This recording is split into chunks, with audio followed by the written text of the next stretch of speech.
Okay, we are on.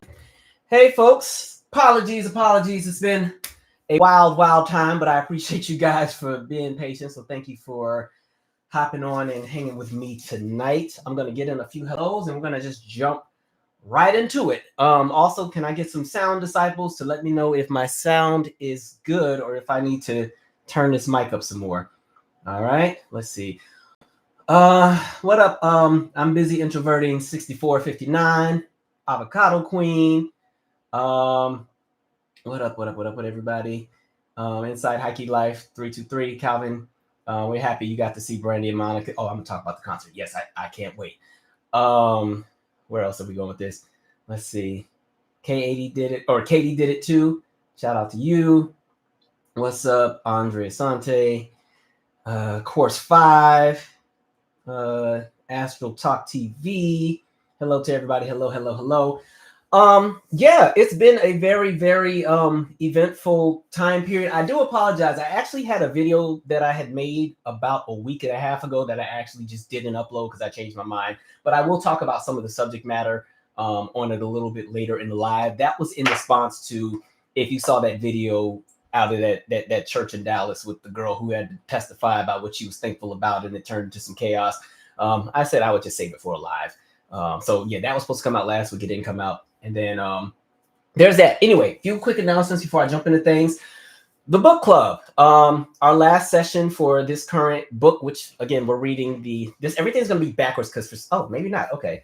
We're reading The Color of Law. I'm praying to God that this thing is showing properly on the screen. For some reason, my mirror is never here. It's always on this side, but for some reason, YouTube said everything is here. This is on the wrong side. I don't know. But anyway, Color of Law, right? We are finishing chapters 7 and 8. That will be on Monday, 8 p.m.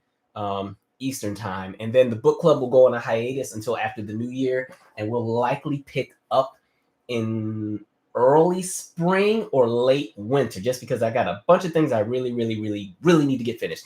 But I do also want to recommend, now I've put this in the voting options for the last book club, and enough of y'all didn't vote on it, but I still suggest people get into this book by Catherine Tucker, Tall Cotton. This has been an excellent read. It's more like a suspense kind of narrative, but this has been excellently written. I definitely think I'm gonna still just make you guys vote on this. One day I'm gonna just say F it and we're just gonna read it anyway, because this has been a great book. So Catherine Tucker, Tall Cotton.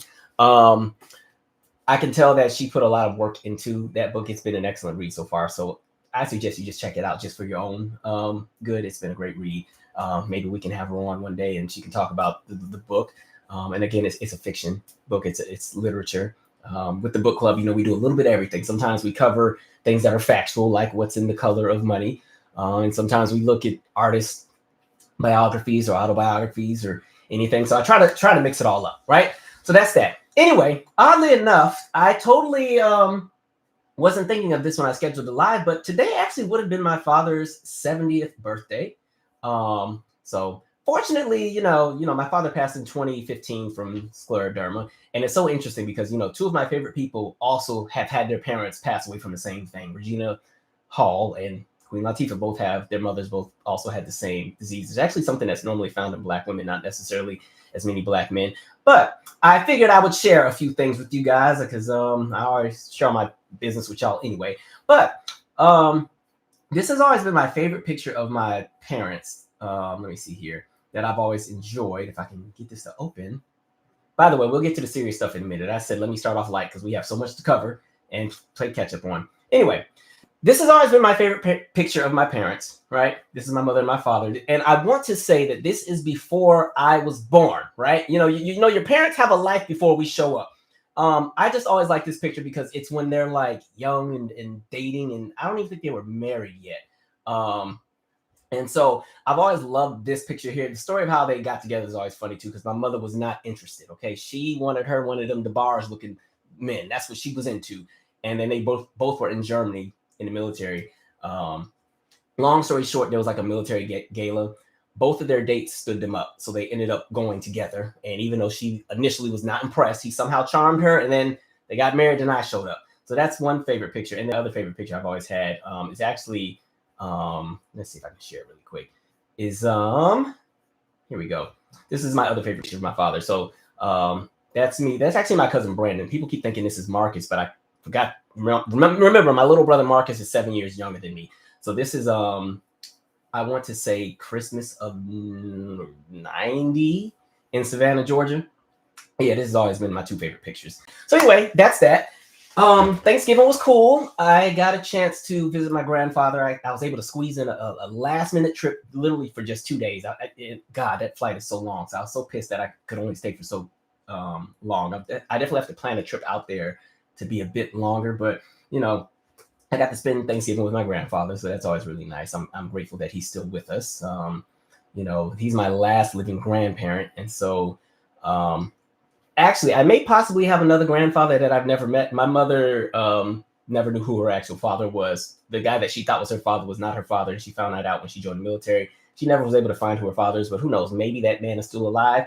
But as of right now, I have one grandparent that I know of that is living. So I try to make sure I see him as much as I can. And, you know, he's still kicking and hanging in there. And so that's always been good. Now, I will say for the Thanksgiving people, at this point, you should have thrown away your leftovers, okay? It's been a week. There's nothing left that you can salvage or possibly eat. If you maybe the turkey and the ham, if you eat ham, maybe if you froze it after maybe last Saturday and put it in the freezer, that might work. But those sides should be long gone, okay? The liquids have formed at the top of the yams and everything. Throw that stuff out, okay? Don't need y'all getting sick. Anyway, said all that to say, so I got a chance to go to the Brandy and Monica show, and it was so funny because I was nervous because I didn't think it was going to happen.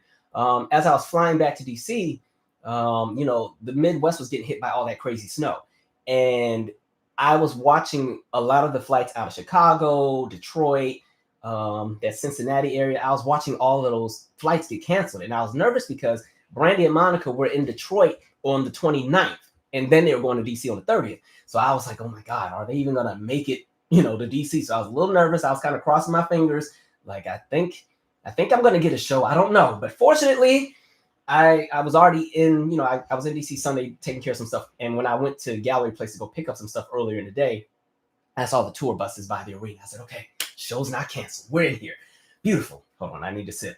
This is water, by the way. It's just red cup. I ain't feel like washing no dishes. Anyway, so yeah, concert overall, really good time. I had a ball. And it's crazy because this is one of the years where I didn't go to as many concerts as I usually go to. Like normally I go up to like 10 plus different concerts a year. This year I only went to, we did the Four Queens One Stage show. That was the Shaka, Stephanie Mills, Gladys Knight, Patti LaBelle show. I went to Beyonce's Cowboy Carter. We went to Tyler the Creator's tour. What else? I was at Rise Up NYC's summer concert series. That was like Bobby Valentino, Maya, and a few of them. At Wayne Wonder when they had Dance Hall Reggae Night, Fantasia, the Texas or Houston Rodeo and Tweet. I think those are all the shows I've been to this year. So I didn't go to as many, but I will say this was one of my favorite shows of the year. I had been looking forward to this one because I really enjoyed Monica. I really enjoyed Brandy. They're two of my favorites. I've actually seen both of them many times. I think I've seen Brandy 5 or 6 times, and Monica is around that same number. So I've kind of seen them a lot. So it was kind of cool to see them in this capacity where it's a little different. I tend to see Monica in a lot of arena shows, but she's normally a part of another ticket. And even though she's a headliner, it's a different kind of show where they don't put as much emphasis into the staging. It's, you know, she comes out there and then she finishes and I don't know, Escape or Tamar or somebody comes out. So this was the first time I've seen Monica in an arena setting where, you know, it's like the big show. But let me just say, so DC, I was excited because, you know, Money Long unfortunately had to pull out of the tour. So DC got Maya, which made me very happy because when I went to the Queens of R&B tour in 2024, that Escape and SWV show, Maya wasn't on the ticket. I was like, of all the cities, now she was on the ticket in every other city, but she got to DC and I'm like, how's she not going to be at the DC show when she's from DC? But anyway, so I was a little pissed off about that. But I did, like I said, I saw Maya earlier this summer at the Rise Up NYC concerts in Queens. And I was doing press for that. But anyway, Maya was on the ticket for DC. Excellent opener. A great time. By the way, I feel so bad. Apparently there was somebody else that had performed before Maya, but we missed it. I think we got there at 7:20. The show started at 7. So whoever was on before Maya, I'm so sorry. I don't even remember who that person was. If they were there, apparently there was somebody else. I missed that person, but I'm sure they were wonderful. Anyway, Maya was really fun to watch. Great set list. She, I was hoping she'd do my favorite Maya song, which is Fallen. And of course she did Fallen. So I was grateful for that.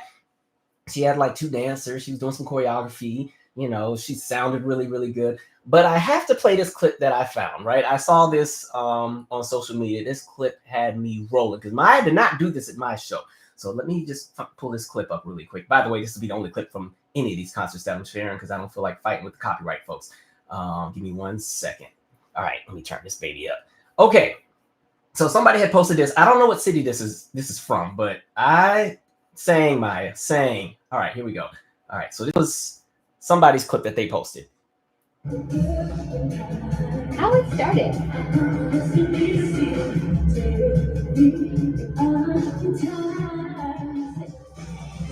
How it ended.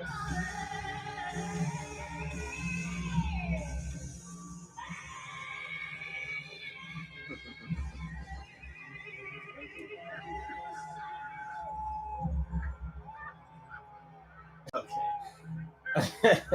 Okay, so I don't know. I'm sorry. Say Maya.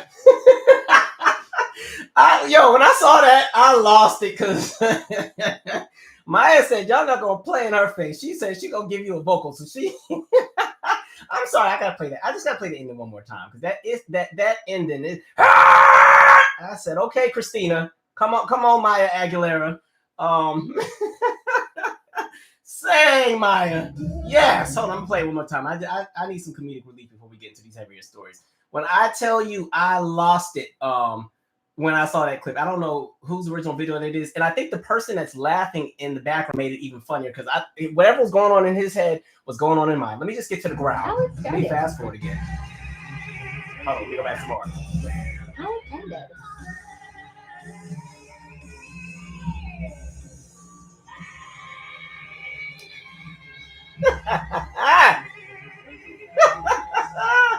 Sing, Maya. That's so good. Oh, that's so good. Oh, so good. Okay. Anyway, that made my day. I loved it. But yeah, Maya said y'all not gonna play in her face. And so, but no, she was really fun to watch. You know, she had the choreography going. She did pretty much all of the big hits, plus some songs that are a bit more current. So I appreciated that. You know, the crowd really ate it up and enjoyed it. She was a really fun opener. It was really good for the nostalgia. And I just feel like I'm not trying to knock Money Long, but I just feel like she's a better fit for the lineup only because, you know, Kelly, Brandy, Monica, they all come out of the same era. So Money Long, you know, we like her music, but I just felt like Maya was a better fit. So Maya was fun. Right after Maya was Kelly Rowland. Kelly, first of all, looks amazing. There's some people you see in person and you kind of have to blink and pinch yourself to remind yourself that you're looking at them. And I've only felt that way about a handful of people I've seen in person. I know when I went to the Miss Carter tour, that first time I ever saw Beyonce, I was just like, she looks perfect. How is this possible, right? Perfection. Kelly Rowland was another one where, I mean, she just has this beautiful like brown skin, and she had the glitter and the oils glistening, and she had the bob, you know, it's known for the bob kind of thing, but with the short hair, it puts all the attention on her face. And I mean, she just looked so good. Like, I was halfway barely paying attention to the show because I was just in awe at how amazing she looked. And, you know, this is after 2 kids, and God, she looked great. But as far as the set list, she was cool. You know, she opened with Motivation. The crowd loved that one. I appreciated that she did a lot of her deep cuts. And apparently the version that we got was different. Some of the earlier shows had a different set list from what I read. She kind of updated the set list. So DC kind of got one of the newer set lists, which was fine with me. I like that she did the song Coffee, which is one of my favorite songs. She didn't really promote it when it dropped, but I thought it was a beautiful song back in the day. So I need to just adjust my thing that I'm going to put my notes on. But yeah, so it was a great set list she had. So she did some deep cuts. Of course, she does some of the Destiny's Child tracks, and that's when the crowd really responded. You know, the crowd really responded to the Soldiers and Cater to Yous and Girl and all of those songs. I like that she did the Say My Name remix. Like, dope. Love that. That's always been a great remix. It's the Timbaland remix. I'm still not from Timbaland, but I did enjoy that remix. So it was good to hear that. And it was just it was fun. She had a fun set. She's a very sexy artist too. Like, she was the sex kitten on the tour. Like, it was just very sensual and red lights, and she knows how to sell it. I said, all right, Kelly. And Kelly was getting it. Okay. So let me see what else. So that was always good. Trying to see what else I wrote down here. Oh, okay. Anyway, so then Brandy and Monica, the two of them come out. And again, like I said, I've seen them both, so I kind of already had some pretty high expectations. And I'll say it was a fun show. I enjoyed the set list. My biggest surprise, because I did a great job of not watching the clips. There are certain artists that I really like, and I always end up messing up the experience because I'm so pressed to see the clips before the show, and then by the time the show starts, I know everything that's happening. Anytime Janet comes to town, I never, well, minus this last tour, I actually did a good job of just not looking and being surprised. But normally when Janet comes to town, by the time she gets to my city, I have seen the entire show on YouTube. I know when the dancers are coming out of the floor. I know when she's going to spin on her head. I know, like, everything, every break with the all of it. But same thing. So with Brandy and Monica, I purposely made an effort to not watch any clips. And you guys know I like all these people, so you guys kept sending me all of the clips on Instagram. Oh, did you see it? I'm trying to like not watch. But so I was pleasantly surprised when I saw that Put That On Everything was on the set list. That is, to me, the best song on Brandy's Never Say Never album. I know some of the Angel in Disguise disciples are going to fight me, but Put That On Everything has always been one of my favorite Brandy songs. So when I heard that come on, that was a pleasant surprise. Pleasant surprise. Also, Sitting Up in My Room is also one of my favorite Brandy songs too. So I always enjoy when she performs that, even though she never does the bridge of the song. Pisses me off, but love that song.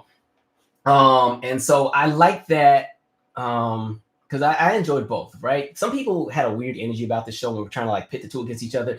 I enjoyed the fact that this show highlights just how different Brandy and Monica's catalogs are, and not in a bad way, but different to just showcase the kind of variety that existed, especially in the younger years in the 90s when they were younger, just how different their catalogs were. Because when I say it was just a straight groove the entire time. Every time one act would get on stage and get off, the next person gets on, and it was just like, it's just hit after hit after hit after hit after hit after hit after hit. So I was like, man, like, and like Monica, one of my favorite singles from her back in the day was always Not the First Night. And the fact that that was like one of the first songs they did, I was already sold. And it was funny because I try to not be that embarrassing person at the concert and try to play it cool. But there's some folks where it's just like, I'm sorry, I got to enjoy myself. So normally, like if it's a Janet or somebody, if you go to a Janet Jackson show with me, just know I'm going to be up the entire time. And I'm going to sing every lyric and every word. And so with Monica and Brandy, I was trying to be Mr. Cool and be Mr. Sweat. 5 songs in, I was up, right? I was up the whole show, right? Just having me a time, especially when she got to Sitting Up in My Room. Like that's always going to be a favorite. I think for those who, listen to my music or F with it, my song One Question has some interpolations of Sitting Up in My Room in the hook. So it's always been one of my favorite songs. But yeah. But like I said, their catalogs both carry. Brandy has this amazing confidence on the show. And Monica has this interesting, it's like she's transitioning into the era of like, what do you call it? Like esteem or like elegance, or just Monica knows she's Monica. So, Monica's in the gowns and she has this one outfit. It was like this white outfit with all gold, and she just looked like $1 million in it. She just, I don't know. She killed it. And then now if I did have some wishes, right, to add to the set list, like I said, it was a good set list. They both did about 16 or 17 songs each, and then they closed with The Boy Is Mine. Again, they cover most of the big hits they have, and then a few, some of the singles that may not have been as big, and then a deep cut here or there. Brandy did a few more deep cuts than Monica, but if I had some additional requests that I would have added. For Monica, let me see on my notes. I have always enjoyed Monica's cover of SOS Band's Tell Me If You Still Care. I thought that was an amazing cover for her to only be like 14. I would have loved for her to sing that during the set. I like the last song on the After the Storm album, the That's My Man song. That's always been a nice one. It would have been cool to kind of see her do that with like an acoustic guitar and sit on the stool And I Keep to Myself apparently was in the set list, but they pulled it by the time they got to DC. I've always liked that song. That's off the Boyz Mine album. And then I May Be on an Island by Myself here, but I always liked her single All Eyes on Me. It was a bit more pop, but I always thought it was a fun song. That's the Monica song that samples Michael Jackson's PYT. Always loved that one. And I wouldn't have minded if she put Just Another Girl on the set list from the Down to Earth soundtrack. But outside of that, great time. As far as Brandy, if there were additional songs, I wish they would have added. And like I said, I had no complaints about the set list because they did every song that people would remember as far as like the general listening audience. They did all of them, or at least most of them. Brandy's, I would have added When You Touch Me. That's probably one of my favorites off the Full Moon album. And I would have also added Long Distance. I thought that was a great single from the Human album. Everybody slept except for me. I was wide awake, locked in. That's around the time I got dumped. So I was in my feelings when that song came out. And Say You Will off the Aphrodisiac album. It's always been one of my favorite Brandy songs. So great show. Excellent. Just fun energy. It was cool. I saw one of my old coworkers, Renee. Shout out to you. And it's so funny. The story with Renee is crazy because me and Renee at one point worked in the same office. And then one day I had a coworker come like, oh, Michael, Renee's looking for you. I'm like, oh, what? Okay. And mind you, I didn't know her like that. So when I went to her office, she's like, what up, Calvin? I was like, damn, because she had found my YouTube channel. And I was like, what's up? Because I always get embarrassed when people at work like find my platforms. I don't really share all of my creative endeavors at work, just for obvious reasons, because I'd be on here talking some real stuff. So it was good to see her. I haven't seen her in a few months, so that was dope. Now, I will say this, RayJ. There's always that one person that got to kill the good energy. And I'll say the theme behind this tour has been centered in good energy and positivity and coming together and the celebration of music and a lovely legacy of Black everything. Here come RayJ to stir it up, right? When I tell you, I'd be so glad my little brother does not be out here embarrassing me, probably because he's not on social media, but thank God Marcus don't be out here embarrassing me, because RayJ, what the hell? Right? He went and went on some rant and started lashing what Beyonce and Jay-Z saying, they haven't taken a picture with Brandy and blah, blah, blah, blah, blah. All kind of stuff that doesn't make a difference between today and tomorrow. My issue is why take something that's so positive and turn it into, again, a conversation for the shade room and a conversation for the messy bloggers who are now about to spend all day dissecting whether or not Beyonce and Brandy have beef. And his argument was, Beyonce, I guess, has been to a handful of shows, and she has pictures with everybody from the tour, Kelly, Monica, all these folks, but there's no pictures of Brandy and Monica, or Brandy and Beyonce together. So he went, and this has opened up Pandora's box to the point where now it's like, when I was looking online, there's all these different arguments that I used to see way back in like 2008 when I still used to be on forums. Well, okay, now we're redigging and rehashing the Beyonce versus Brandy thing. And it got to the point where folks were like, oh, everybody's insecure about Beyonce. And then now other people are catching strays. Now I was looking at something that then Jada got dragged in it. And, Janet's a hater too. I'm like, how did we get here? We were doing so good, right? And my thing is this. I don't know the backstory. I don't know any of that. If Beyonce and Brandy don't like each other or get along, who cares? There's no rules saying that these people have to be friends. They're all industry peers, and that's where it can stop, right? There's no law saying these people have to all get along. In the same way that we all go up and enjoy when all the rappers have their beefs and how people lived for every moment of Kendrick versus Drake. If that's Beyonce and Brandy, so be it. The thing is, none of them have said anything negative about the other in modern times or in recent times. And so it's kind of like trying to create these narratives just based on assumption or, oh, well, they didn't have a picture. And then I've seen a clip now. They got a clip where Beyonce's walking one way and Brandy's coming in. It looks like one person avoided the other. Doesn't make a difference between today and tomorrow. Sorry. Like it is what it is. And I'm like, RayJ, you have other things to worry about. Like we just watched you pull a gun out on the mother of your child with the child in the room. And you worried about Jay-Z and Beyonce. Or you worried about some folks not getting the picture or whatever. It's just grow up. I don't know. RayJ's just always been, he got everything going except for actual work, right? Everything under the sun going. Just, I see why Brandy don't be dealing with him, because just stop talking. Like it's been a great tour, great set list, rave reviews. People have enjoyed themselves. Why tarnish a good thing? This is why you can't always have everybody in your circle and everybody speaking on your behalf, because there are some folks who will ruin a good thing. Like it's like they do it all the time, right? It's wild. All right, let me read a few comments, and then we're going to get to Diddy, and then we're going to get to some of this other stuff. All right. My God. Okay, sorry. I'm a little distracted if you haven't noticed. All right. Anyway, let's see what we got to say here. Somebody said, Sarah said, wow, my dad or your dad and my dad would have been the same age. What up, Sarah? Folks said, happy birthday to my father. Thank you. They said, I look like my mom. When I was young, I really looked like my mom. I think as I got older, I got my dad's eyebrows and his cheekbones. So I kind of looked like both of them a bit. To me, my parents kind of looked similar. So that kind of helps too, I guess.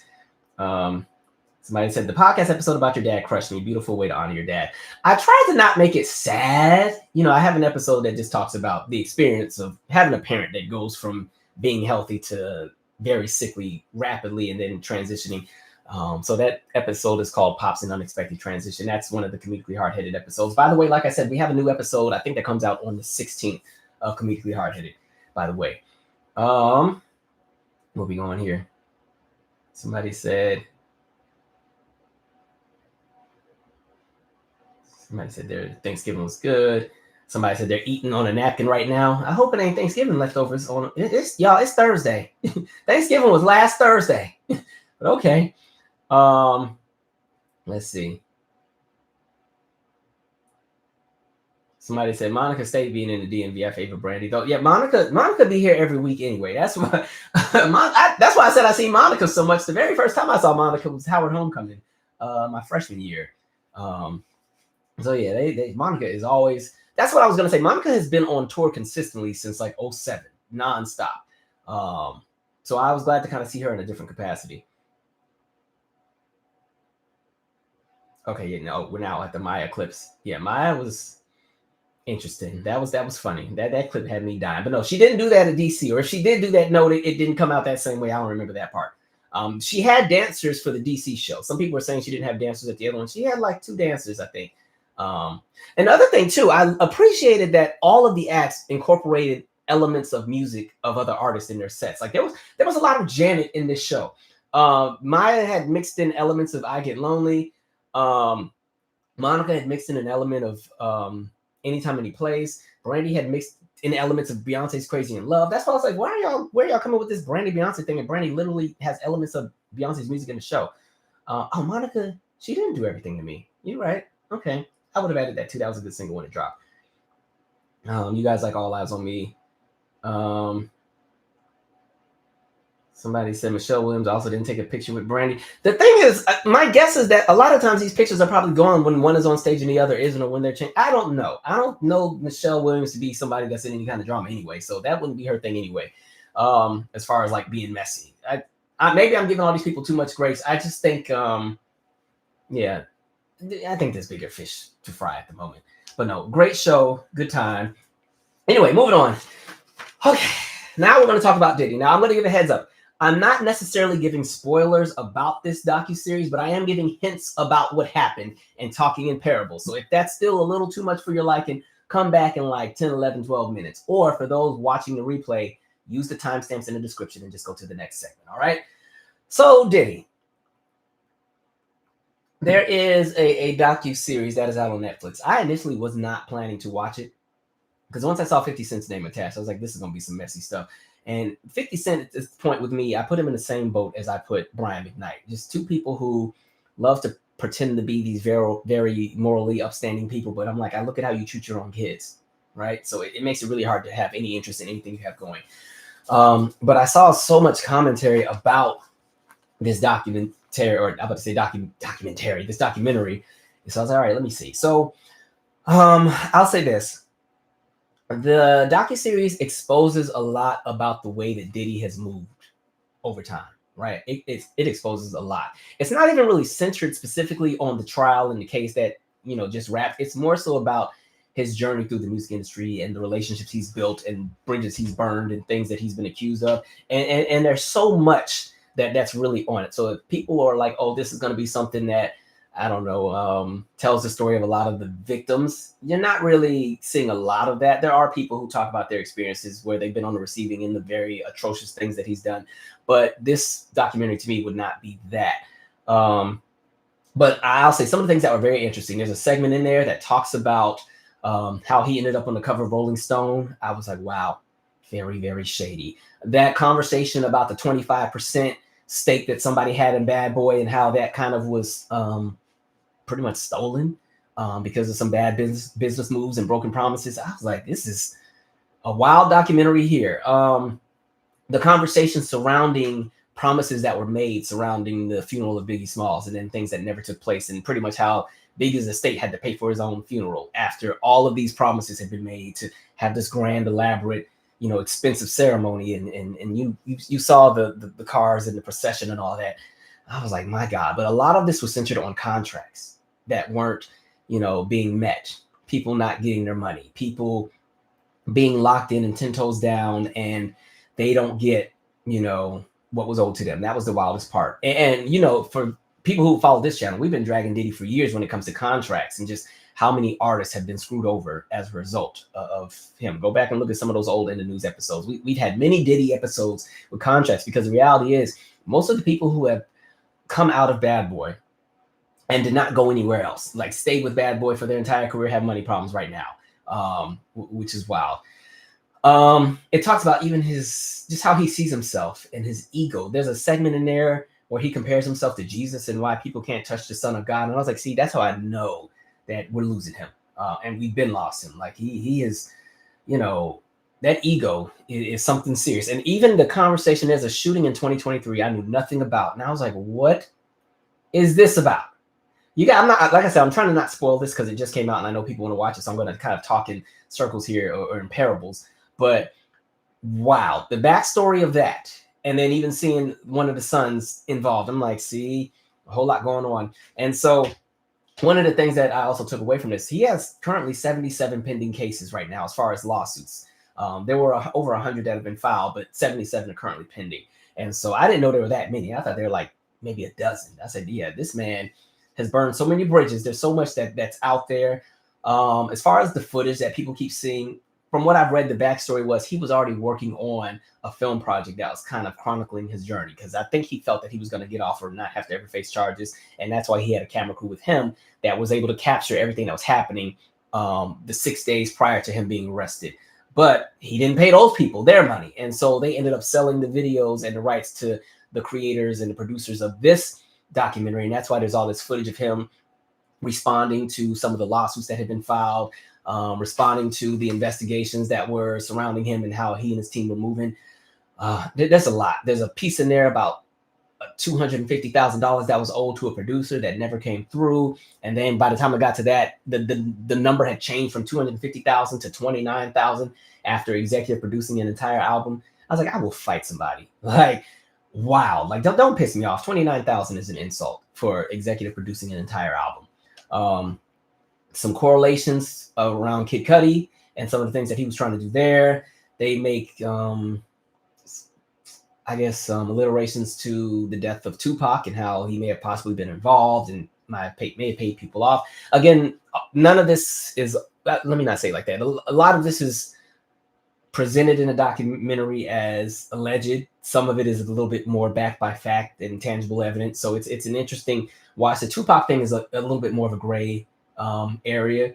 The conversation around Kalina, who was the other member of Dirty Money, wild. All I know is you will look sideways when you get to the part about the $5,000. With the sons, I think the saddest part, and they say it in the documentary, is that Diddy didn't groom his kids to be prepared to take over the company and the businesses and the Sean John and the Ciroc and the Bad Boy and all that. He just groomed his kids to continue in the same pattern that he has and behave in the same way. And the saddest part is there's a segment in there where this is after Don from Danity Kane has filed her civil suit. And you have Justin. This is the one part I am going to spoil because it paints a picture here. This is when they're trying to somehow get Kalina to, speak against Don and be like, no, that girl lying. But Justin says this part where he's like, if we can get Kalina to say her part, she can hop on the whole tearing the black man down thing. I said, oh, that's how we're moving. The whole tearing the black man down thing. It just goes to show that a lot of these folks know how they're moving, right? They know what talking points they can use to gain leverage with people. They know the triggers, and they know which buttons to push. And I was like, for Justin to say that, I was like, you know what? Because for the longest, I was trying to give some of his children grace and just be like, you know what? It's the father. He's the enabler and all of this. And, you know, he's responsible for how they've all turned out. But I'm like, they're right alongside collaborating and in collusion with this. I was like, just wild. And then going back to the piece about the grooming them to just kind of be examples of him, it makes me think back to even King Combs and his music career. One of the critiques I've always had about his music is that I felt like he never had an identity as an artist. To me, his brand and his marketing was just, I'm Diddy's son. That was kind of his thing. Even when he would do these performances, you just see a younger version of Diddy on stage. And I was like, that's never going to connect with Gen Z, because Gen Z is not into Diddy. Like, even for millennials, Diddy was, as an artist, Diddy was corny. Well, it depends. I think for Gen X, Diddy was corny by the time he dropped the Forever album. Everybody's like, Forever, this is corny. That's when he had Public Enemy #1. And then they had the Spanish version, you know, uno, uno, uno, uno, uno. Like, Gen X was done with him by then. And I think for millennials had kind of moved on by the time you got to the press play era, even though folks did like Last Night with Keisha Cole and the remix with Lil' Kim. But nobody was really taking Diddy seriously as an artist by then. And then when you really get to like the Diddy Dirty Money years, excellent album. Like I told you, I've always loved Last Train to Paris. It was an excellent album, but it didn't do that well. And, you know, I think the album had 9 singles. And because Diddy had money, every single had a video. They were performing Hello Good Morning on every award show, pyrotechnics, get Nicki Minaj on a remix, get Rick Ross on this, get T.I., like everything. And the people still weren't interested. So when I kept seeing King Combs be pushed as the next Diddy, it never translated well with Gen Z as far as the audience he was trying to push and pull, because he had no musical identity. And it goes back to what they were saying in the doc, where it's like they weren't groomed to take over or to expand. They were just groomed to continue in the same patterns. And so they had always been in those same rooms and in those same parties and around the same people. And it's just, yeah. But the doc kind of highlights, one of the things I kept thinking about is you have so many enablers, people who were around, people who knew, right? It goes back to the same conversations we had when we covered the R. Kelly bit, where there's so many people who were around who saw what was happening. And even though people are now calling things out 30 years later, it's like, you know, all it took was just a few of y'all to say something back then. We probably wouldn't have had some of the problems we have now. The piece with Aubrey O'Day is the most disturbing, and I'll leave it at that. Very disturbing, and I'll leave it at that. And the saddest part is she can't even recall whether or not that happened. You know, there's a segment where somebody else has a deposition and they talk about something they witnessed happening to Aubrey O'Day. And Aubrey, unfortunately, does not remember that situation, because in the deposition, the person saying that Aubrey was like intoxicated, just out of it, or maybe possibly drugged. And so they have a whole bunch in that piece as well, with a lot of people who were drugged and they wake up sore, or they wake up just a whole lot. As far as the conversations around like sexual assaults and stuff, right? Because somebody was asking, like, why would somebody who has all this money and can have every woman he wants or anything, why would he move in the way that he moves? Because again, there's also conversations about, you know, sexual activity with men and everything else as well. And I'll say this, as far as sexuality, I already see sexuality on a spectrum, right? I don't see it as this or that. I see it as everybody exists on a spectrum, and there are different things that people are into. So personally, I see nothing wrong as far as whether or not he was sexually active with men. The conversation is about consent.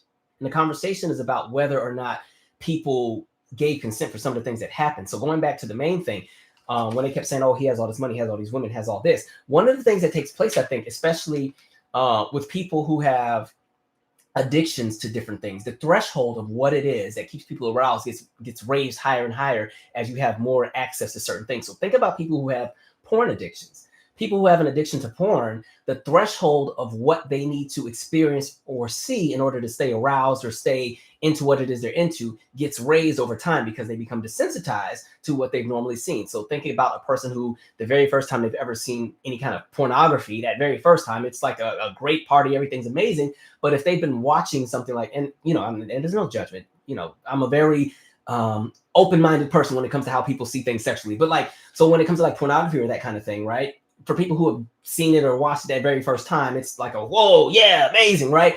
And then if they continue to watch that same thing over and over and over, it gets boring. Now they need something else to introduce. And then that becomes a new high. And then it's great. And yeah. And then something else gets introduced. And it just keeps, the threshold keeps getting raised. So when you think about somebody like a Diddy, if this is a person who already has an issue with addiction, in addition to deprivation of just how he sees himself, because I do think he had self-esteem issues, even though he had this big ego. I think there were self-esteem issues. So you talk about addiction, you talk about the deprivation of just how he sees himself, you add the conversation of power, you add the conversation of the insecurities he may have, and just money, right? That's a bad combination. That leads into some of the things that we see being reported in the documentary. As far as even the producer that recently sued him, the J-Rod, and just what ends up happening to him, or even his longtime friend that he knew even before he got to, before Bad Boy was a thing, like one of the people who started with him. The fact that you do that to your own friend, right? Because he's not even, and this is all just being what's presented in the documentary, this is not even happening to just random people off the street. And this is not to say that any of that would be okay, but the fact is some of the things that took place against other people were people that these were people he was close to, friends that he grew up with, right? So it was a lot. And then even as you watch, because it's 4 episodes, right? By the time you get to that 4th episode, Diddy just looks so bad. Like physically, he just looks like exactly the way he's lived. All that hard living and drinking and pills and ketamine and cocaine and all that stuff. He's swollen. He's in the studio. He recognizes that he sounds out of breath on all the records and all that stuff like that. It's taken him a really, really long time to record the album. And then on top of that, they highlight, this man, you're like 50 years old, but you're still hanging and partying with 20-year-olds. You're hanging and partying with your kids, right? That has to get tiring after a while. And it kind of just goes to show that he kind of was somebody who I think just had to hold on to power in the best way that he knew how. And so for him, it was his status was always going to be his social luxury. But the thing about status is status evolves and changes as we get older, because the new generations come up, and the things that were impressive to maybe Gen X or millennials are not going to be impressive to the next generation, and so on and so forth. And so as you get to the end of the doc, it does get interesting, because you see him trying so hard to still just hold on to what was. And I think that also plays into a lot of the aggression and everything else that was there.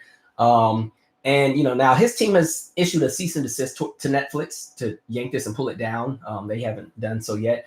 The last thing I'll say on this is it goes to show just how much people also are willing to sacrifice for a come up, or that conversation of clout, or to get on. There's so many people who surrounded themselves by him. And at this point, they knew the way that he moved, right?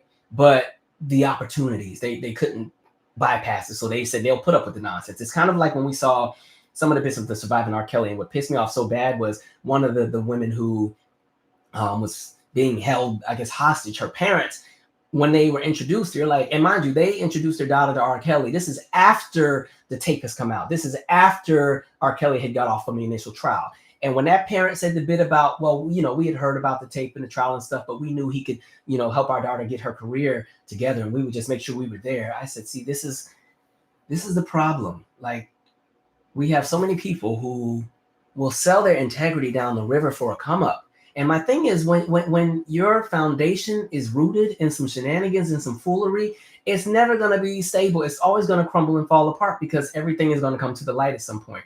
And whatever it was that you were tied to, whatever it was that you were down with, even if you didn't participate, but you were in the room, or you knew about it, or you were silent and kind of stuck around, it comes back to get you. And this is why there's so many people who are associated with Bad Boy who are being real quiet right now.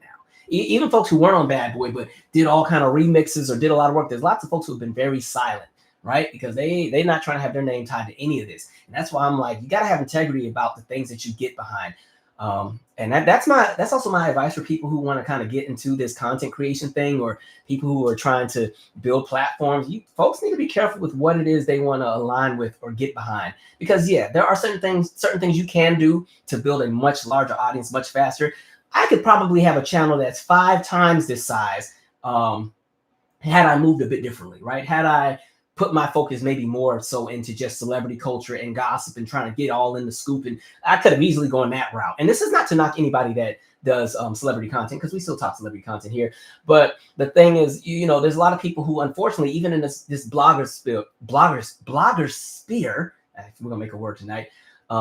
You're watching a lot of people end up in all kind of lawsuits and cease and desist orders and everything else, because they're doing any and everything to get those views or build that audience or get that branding, because they're throwing anything at the wall, and they're throwing their integrity out the window for a come up. And the sad part is, the challenge is when you do that, you're just the flavor of the month, right? And then there are people who you're on for a few years and then people move on to the next because there's another person who can be even more low down than you who can do it better. Look at what happened to Media Takeout versus Shade Room, right?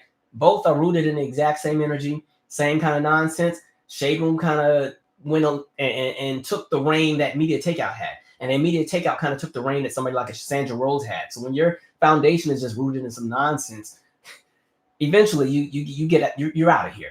So I would just say for folks who want to kind of go in that route or be in entertainment and stuff, not every opportunity is a good one, right? And it sucks, right? There's sometimes you have to decide between integrity and that opportunity. Some folks take the opportunity, some take the integrity, and sometimes with that integrity, there's no guarantee or promise to prosperity. And that's kind of just something about your character that you have to choose. Is this what I want to be a part of? Or, am I willing to work a little bit harder for a few more years to get whatever opportunity is there? And then again, they have the whole bits in the doc about Cassie and all that stuff. So it's an interesting watch. It's 4 parts. There are other YouTube folks who have gone a lot more in depth on it, who really went scene by scene. Check them out, those people who kind of cover that content. But that's my thoughts on the Diddy bit. I'm gonna read some comments, and then I have been meaning to get to Marjorie Taylor Greene because y'all have decided to give her sainthood, and I'm gonna still drag her before we send her on her way. All right, damn, this tea was good. Okay, you did a good job, Whitney. All right. Okay, somebody said Tomorrow's their favorite from Never Say Never. I love that song too. That's a good one. Somebody said Janet's new show is beautiful. I love her outfits. Yeah, I didn't go to the Vegas show just because I already seen the Together Again show a few times. But yeah, Vegas was cool, and I did see the clips from the charity event she did in Dallas. That was a nice show from what I saw. Okay, where we at here? Somebody said definitely want more songs from The Makings of Me. You know what song I used to really like from The Makings of Me? I like the song Raw. I remember when I was still teaching dance, we had a dope routine of that song. That was a good one. Somebody said Valentina Gomez is a genuinely insane woman, and I'm going to get to her, right? We talked about her a few times, but I'm going to still talk about her some more. Somebody said RayJ's annoying, very immature. It's just when you get to build your career on a bunch of nonsense, at least use it to your leverage. Like if I ever had got famous because I was in a sex tape, I mean, we know he got famous more so because Brandy was already famous and he was on Moesha and he had a music career in the 90s. Like he had a song on the Set It Off soundtrack, and you had the song like That's Why I Lie. And then, he got a little bit bigger over the years and stuff. But long story short, RayJ is where he's at because of who his sister is. If I had a sibling that was famous and it opened doors for me, understand I'm going to put in that work, right? I'm about to do any and everything to make sure I get on and sell myself and sell the things that I do, as opposed to just always being tied up in some nonsense. Like he doesn't realize it, but he kind of brings down her brand sometimes because people associate his actions with anything that she does. So he's got to grow up. And these people are not young. RayJ is acting like he's still 19. RayJ is what, 40? Or close to it. Like, grow up. All right, we getting old, and it's okay, right? Anyway, let's see. Somebody said I love Maya, but while she's screaming like Christina with hints of shrieking, that growl, that one, I laughed at that for like 20 minutes. That I'm gonna do that at my next show. My next show, whenever I do another one, there actually may be one in January, but this will be in New York. I'm gonna put in a good growl. I'm just because that was too good. All right. Let's see. Some of those people supposedly testified, and Biggie's manager came out and said some things are not true. Somebody said Diddy will pay for what he did to Biggie, Tupac, Craig, Mike, Black, Rob, Kim Porter. I'll be sure, Cassie. Like I said, I'm only reporting on what I watched, so I don't want to put anything down as law or as truth, but just based on what we've seen, yeah, I understand where this comment's coming from. Somebody said, no, don't give them grace. They're like 30 years old, fully developed frontal lobe. That's the other thing. I'd be kind of forgetting that some of these folks are not like little kids anymore. Now, I know the twins are like 18, but yeah, those boys are getting up there. Let's see. Alan said, I'm so glad I didn't listen to that last Diddy album because I knew something was coming. And you know what pissed me off? Because I remember reviewing that album and talking about how great it was. Only for a month later, everything to come out. And I was like, God, Diddy, like as much as I can't stand him, I've always felt that his projects are produced very nicely because of the people that are on, like the producers. It's not necessarily what he's doing. He's kind of almost like a DJ Khaled, where you just have a lot of great people around you that make things polished, right? So I was pissed. I'm like, every time. This is why I don't even be getting behind celebrities no more, because no matter what happens, they will be out here embarrassing you every time. Somebody said he's addicted to power, and that's what I would get as far as like how he moves. Somebody said consent. Thank you. People have been telling on themselves with their jokes about all of this and joking of it all. That's the thing that always disturbs me too, especially when it comes to the allegations around like the sexual assaults against the men. And then people, instead of focusing on the sexual assault or the lack of consent, they're like, oh, it was with a man. It was with a man. And then they start arguing about that. I was like, y'all are missing the point here. There's somebody who was taken advantage of and did not give consent. That is the offense, right? Anyway, where are we going? Thank you, Inside Hikey Life 323 said the documentary Kurt Burrow's been on a documentary was a wow. People have to realize 50 Cent is doing this because Jane Doe is the baby mama, so he got revenge and he's a cancer lord. Okay, all right. Somebody said I'm in my 30s and I definitely don't want to party with 20-year-olds. Let me tell you what just stressed me out the other day. Because like I said, I used to work with kids for a decade and change, but some of my kids are not kids anymore. They're grown adults, like 26, 27, 28. And the rule that I had when I worked there, none of them could add me on social media until they were, they graduate high school and they're adults. So now, there are some that start to add me on Instagram and stuff. So I was scrolling, and then one of my kids, who I think they're maybe like 24, 25, popped up on my story. And then I saw them at the Park nightclub on 14th. That Park is like the big club in DC that everybody goes to. I'm like, I can't even really be going to certain places no more because I keep running into my kids. Because one time I was at Decades and I heard like, Mr. Michael. I was like, oh shit. Okay. Y'all, it's time to go. It's time to go. Let's go. It's just awkward, right? I ain't trying to party with my kids, right? Somebody said it's a race to the bottom. Let's see. Okay, let's keep it moving. Marjorie Taylor Greene. All right, Miss Marjorie. So we know that she has announced that she's stepping down in January. But at the same time, she's kind of been on this rebrand for the last few months. Once we came into the shutdown, she started making these statements about how, Orange Man and what his administration is doing is not for the people, and her constituents and her people are suffering. And to be honest, all of those points were very valid. I'm like, yes, okay, I hear you on this, but something wasn't adding up.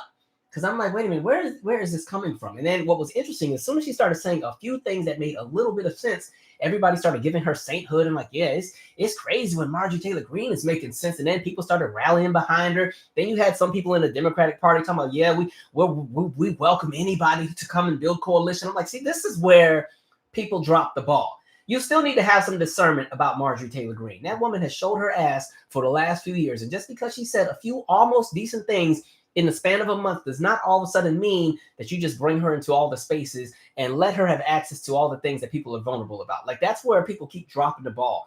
And so the thing is, the reality is, as of right now, with what's happening, there are going to be people who have been Trump loyalists that are going to start jumping ship because even this is too crazy for them. They're like, you know what?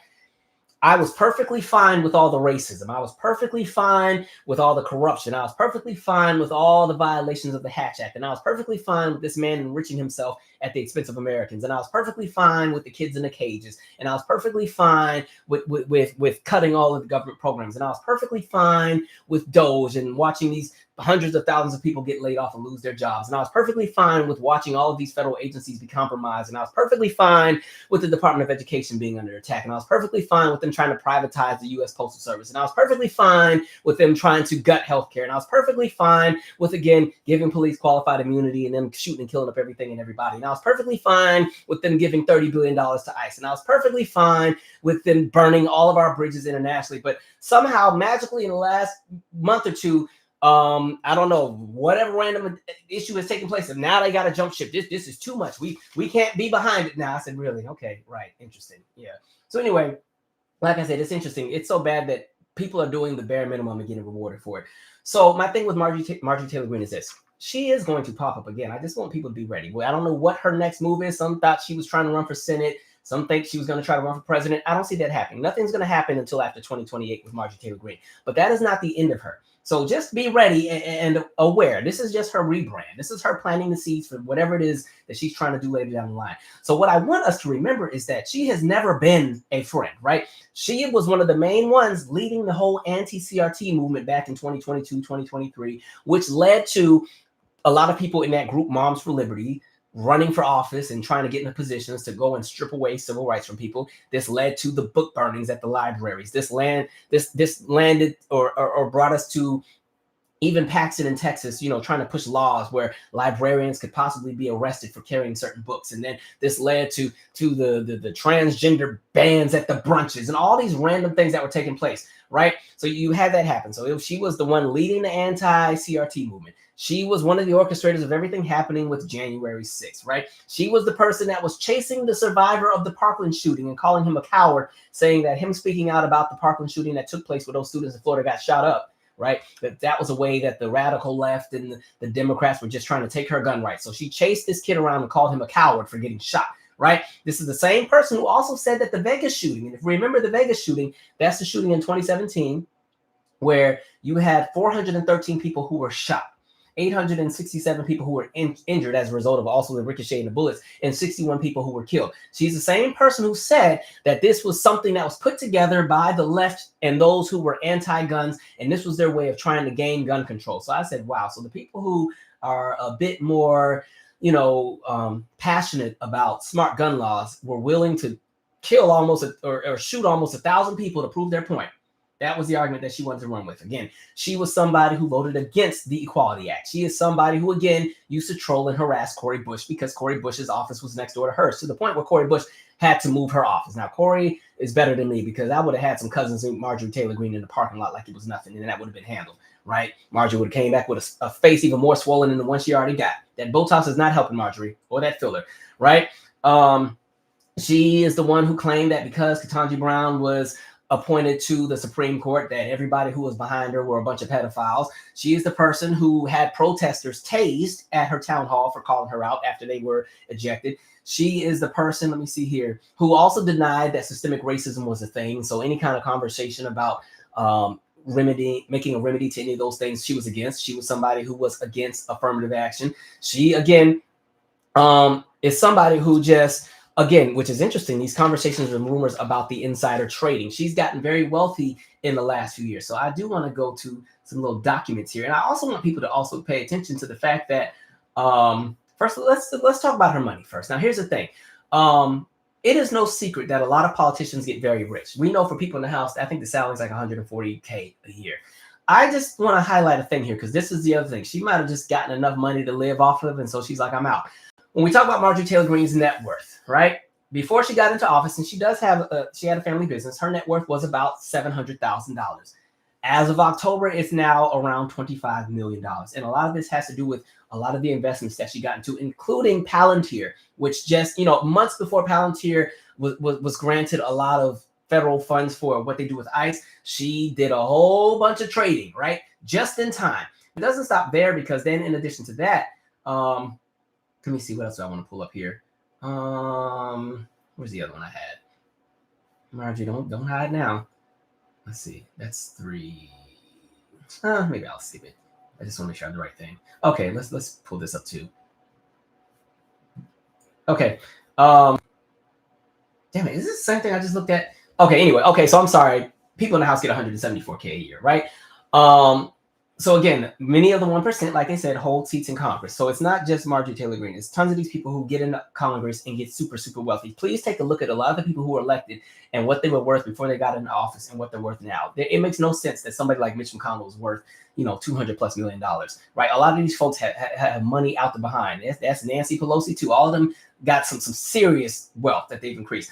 In 2023, her wealth increased by $11 million and then doubled to an estimated $22 million in the beginning of 2025 and increased to another $3 million by the fall. That goes back to that conversation of Palantir. Remember, Palantir is that company that has all the surveillance on us, and they've done a lot of things with regard to what's happening with ICE, and it's all of our data is compromised and in the hands of them. But the more important thing that I think carries more weight in this conversation with regard to Marjorie Taylor Greene is, again, her voting record. So before people try to give her sainthood, one of the things, and we're not going to go through it all because I don't have that kind of time, but the coolest thing is so much of this, and she posted this herself as a badge of honor, is you can look at her voting record, see what it is that she stands behind. So when you go here, we scroll down, this is every policy that she has voted for, right? Everything in here, right? So yeah, she just recently voted on, denouncing the horrors of, I guess, socialism. She voted on all these different things, cash, rebel form, all these things. And so when you scroll, it has everything that she's ever voted on, either yay or nay. And so you can kind of,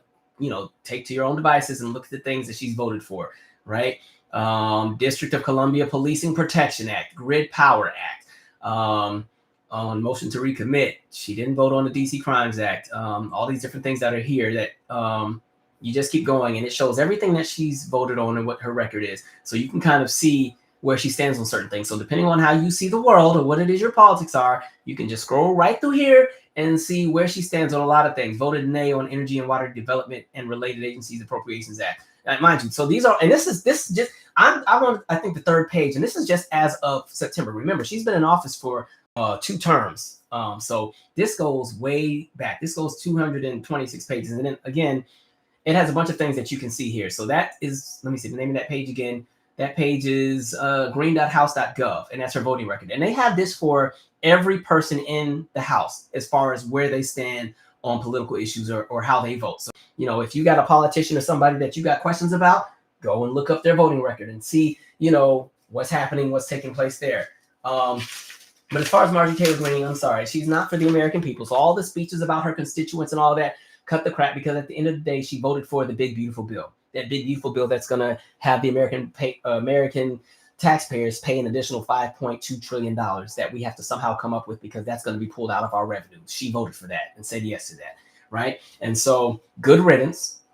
And like I said, it's not the end of her. We're going to see her again. So we'll just see where it goes. I'm going to read a few comments and then we're going to keep it moving. All right. Let's see. Do I have oh, I forgot about this picture too. Let me share it. Remember this too. I should have dragged Byron Donalds while I was at it too. And then I always remember this picture too, right? Now this is back when she and Lauren Boebert were buddy. And remember that State of the Union where the two of them just kept hopping up and interrupting everything. I mean, there were portions where, Biden is talking about the veterans, and then here they go with what they were fussing and arguing about. Then there was the bit about healthcare, and then here they go. And then look at Byron Donalds, right? Byron is the funniest one because, Byron to me is one of these politicians that's compromised. He runs a district in Florida that's majority white, so he has to tap dance and be a token. And so he knew right here that they were effing up and really doing some out-of-pocket stuff, but he can't go against the grain because he has to keep his constituents happy. So again, I don't buy the whole all of a sudden I've seen the light and I'm just about my people and my constituents, because your voting record doesn't say the same. So crap, don't believe it. Save it for somebody else. Good riddance. So yeah, y'all got to stop giving sainthood to people just because they finally make a little bit of sense. She's on some BS. Let's see. Somebody said, all of what you said in entertainment applies to politics too. It certainly does, because a lot of these people in politics are not for the people, and that conversation of integrity, right? We're seeing so many politicians be compromised, especially in this era. With everything that's happening, you would think this would be the moment where people are like, okay, enough. Nope. People are like, give us more. We'll just do more corrupt things. And because so many people have been able to get away with a lot, now everybody's kind of testing the threshold of how far they can push the envelope and how much they can get away with, right? Let's see here. Somebody said RayJ's 44. Okay, yeah, so he is nobody's spring chicken, acting the way he acts. Somebody said March is up to something. What up, Raywin? Somebody said she was a parasite on the Epstein victims. It's really sick. Oh, yeah, because she was definitely hopping with the Epstein thing, and she is one who wants to release the files and everything. So I'm like, okay, I get that part, but still, you still ain't off the hook with me. Too much going on. Something ain't right in the water. Okay? Anyway, I want to go to this next piece. This is talking about what's going on with Donald Trump and Minnesota, and specifically the Somali population, right? So I want to read the article, and then we're going to talk. All right, let's go to PBS, because, they just had that wonderful ruling where, the federal government has to refund the money that they pulled from NPR and PBS, which I've enjoyed. So we're going to read this PBS article today. 5 things to know about the Somali community in Minnesota after Trump's attacks. Because if you haven't noticed, he's been having these different statements and stuff he's been saying. All right. Recent statements by President Donald Trump and top administration officials dispersing Minnesota's large Somali community have focused renewed attention on the immigrants from the war-torn East African country and their descendants. Trump on Tuesday said he did not want Somalis in the U.S. because they contribute nothing. The president spoke soon after a person familiar with the planning said federal authorities are preparing a targeted immigration enforcement operation in Minnesota that will primarily focus on Somali immigrants living unlawfully in the U.S. Here are some things to know about the Somalis in Minnesota. Estimated 260,000 people of Somali descent were living in the U.S. in 2024, according to the census. The largest population is in Minneapolis-St. Paul area, home to about 84,000 residents, most of whom are American citizens. Ohio, Washington, and California also have significant populations. Almost 58% of Somalis in Minnesota were born in the U.S. or foreign-born Somalis in Minnesota. An overwhelming majority, 87%, are naturalized citizens. Of the foreign-born population, almost half entered the U.S. in 2010 or later. Trump targets the community. Trump has become increasingly focused in recent weeks on the Somalis living in the U.S., saying they have caused a lot of trouble. Trump and other administration officials stepped up to criticism after conservative news outlet City Journal claimed that taxpayer dollars from defrauded government programs have flowed Al-Shabaab, an affiliate of Al-Qaeda that controls part of rural Somalia and has often targeted the capital of Mogadishu. While the Treasury Secretary Scott Bessent said in social media post Monday that his agency is investigating whether hardworking Minnesotans' tax dollars have been diverted to terrorist organizations. Little evidence has emerged so far to prove a link. Federal prosecutors have not charged any of the dozens of defendants in recent public fraud cases in Minnesota with providing material support to foreign terrorist organizations. All right. I'm going to skip a little bit. Fraud allegations lead to pushback. This is just talking about how the community is outraged with the things that he said, and then terrorism connotations and all this other stuff. So the point that I want to get at, right, is this. And this is where these conversations need to become very nuanced. Now, it is no secret that there were segments of the Somali population that actually rallied behind Trump because they were pissed off with the Biden administration, with different things that were taking place. And a lot of people have been saying, well, this is what y'all voted for. This is what you get. That is not the entire Somali population. The other thing is that people need to understand what is actually happening here really has nothing to do with immigration, has nothing to do with the Somali population or the conversation of crime. Again, we recognize that there is a movement right now to, you've kind of heard the conversation remigrate now, right? Where again, the reality is white folks globally are 8% of the population. And there is a fear that they are losing the majority that they have. They've never had a majority globally, but they have one in a place like the United States. And so as they see all these different groups expanding and growing, there's that fear. And so this is why we're starting to see white nationalism become very popular in places like the United States and a lot of European countries. But the other thing to think about is as they continue to go after these different groups, this just highlights that no group is exempt. And for folks who are like, well, I'm Black American, this ain't got nothing to do with me. Here's the reality. ICE is on their way to Minneapolis. If I lived in Minneapolis, if it was a day where I put the juices and berries in my hair and my curls are really, really popping, there's a chance that ICE would probably stop me because they would assume that I was Somalian because I kind of somewhat have that phenotype where you do have the bigger forehead, you have the facial shape that kind of ovals downward and the curly hair. So like I could be in Minneapolis and they might think, oh, you're one of them, go snatch you up, right? And that's the reality for a lot of folks. And so we've seen all of these different groups and these different populations continue to kind of be targeted, where every group except for white men are being targeted at this point. When we look at what's been happening with the cities where they've either sent the National Guard or sent ICE. We saw LA, the reasoning was, oh, immigration, blah, blah, blah, blah, blah, right? DC, oh, the crime in DC is so crazy, so wild. And now that, again, now we had the 2 National Guard people get shot, I was like, oh, God, it's only going to get worse. Now they're going to send 500 more to DC or whatever, because that's apparently supposed to combat the crime that's not really existing in the city that they want to portray. When in reality, that very person that,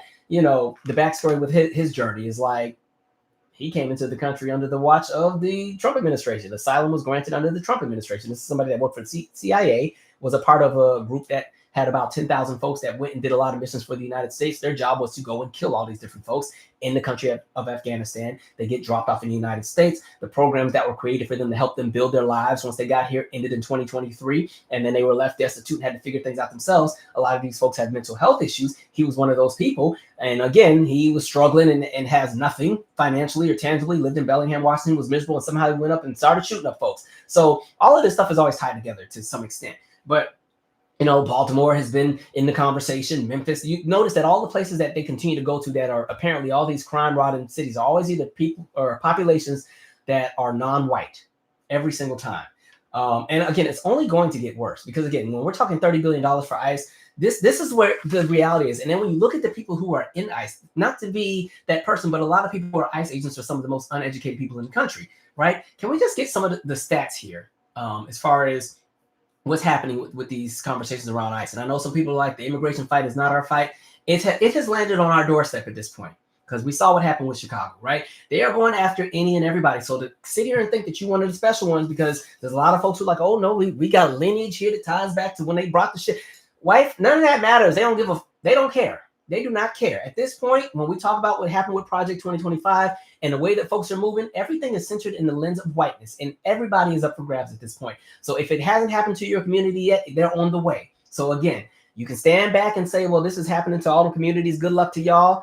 And I get it, but understand that they coming for everybody. That's all I'm going to say. Anyway, one of the stats I want to read here, because we're getting to the point where there's certain folks who think they're this nonsense. And I'm like, even white folks are catching it, depending on what's going on with them. So one of the narratives that we keep seeing is that every time they're talking about ICE, they're always talking about all the criminals and drug dealers and blah, blah, blah, blah, blah that they're getting. A lot of these folks who are getting snatched up are just everyday people who are going to work. 65% of people taken by ICE have no convictions. 93% have no violent convictions, right? New public data from Immigration and Customs Enforcement indicate that the government is primarily detaining individuals with no criminal convictions of any kind. Also among those with criminal convictions, there are overwhelmingly not violent offenses that ICE continuously uses to justify its deportation agenda. Scroll down a little bit. So even when we're looking here, now this is as of June 14th of 2025. So when it comes to people who have been booked, you know, of the 7,600, only 3% were convicted of property, you know, crimes. As far as violent crimes, of this 14,000 that were snatched up, 6.9% had a violent crime or something that they were charged with. 4.5% non-violent out of this 9,000 that were captured. Immigration violations, 7% out of this 14,000. Traffic infractions, which all of us have, 6.9%. Other, 5.6%. And then people who have nothing, 65%. And this is out of 204,000 people who have been snatched up. So this idea and this narrative that, oh, they're just snatching, you know, they're getting criminals and the violent rapists and so on, so on, so on. So that is just a talking point because they know white America will rally behind it. They know that people will get behind it if you can fearmonger and continue to paint people to be all of these different things that they technically are not. And so crime has become the scapegoat. And by letting that be the scapegoat, it enables anything to happen, right? And so let's get to the actual people that have been, you know, put into ICE. So when we're looking at ICE, here we go. So some new ICE recruits have shown up to training without full vetting. The recruits have had criminal backgrounds or failed drug tests and were unable to meet physical or academic standards, raising concerns about the agency's rush to hire immigration officers.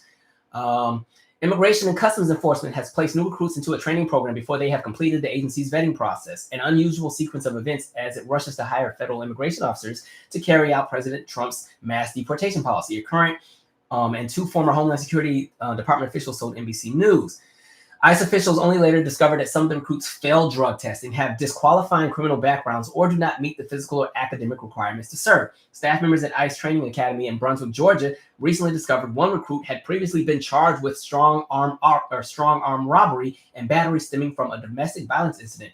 The current DHS official said they've also found as recently as this month some recruits going through a 6-week training course hadn't even submitted fingerprints for background checks, as ICE hiring process requires current and former DHS officials said. Applicants are required to pass drug tests and undergo security vetting through ICE's Human Resources Office before they show up for training for the training course. The former official said that the process was more strictly adhered to before a hiring surge that began this summer. The process was meant to weed out disqualified candidates before they'd be sent to training. Since the surge began, ICE has dismissed more than 200 new recruits while they were in training for falling short of its hiring requirements, according to recently collected internal ICE data reviewed by NBC News. I'm going to scroll a little bit here. The official said there's a growing concern that in Trump's administration's race to expand the number of ICE agents to 10,000 by the end of the year, the agency could miss red flags in the backgrounds of some new recruits. I'm going to stop there. But at this point, we have seen sex offenders get ICE jobs. People who have been convicted of offenses with children getting an ICE job. People who were convicted in January 6th working for ICE.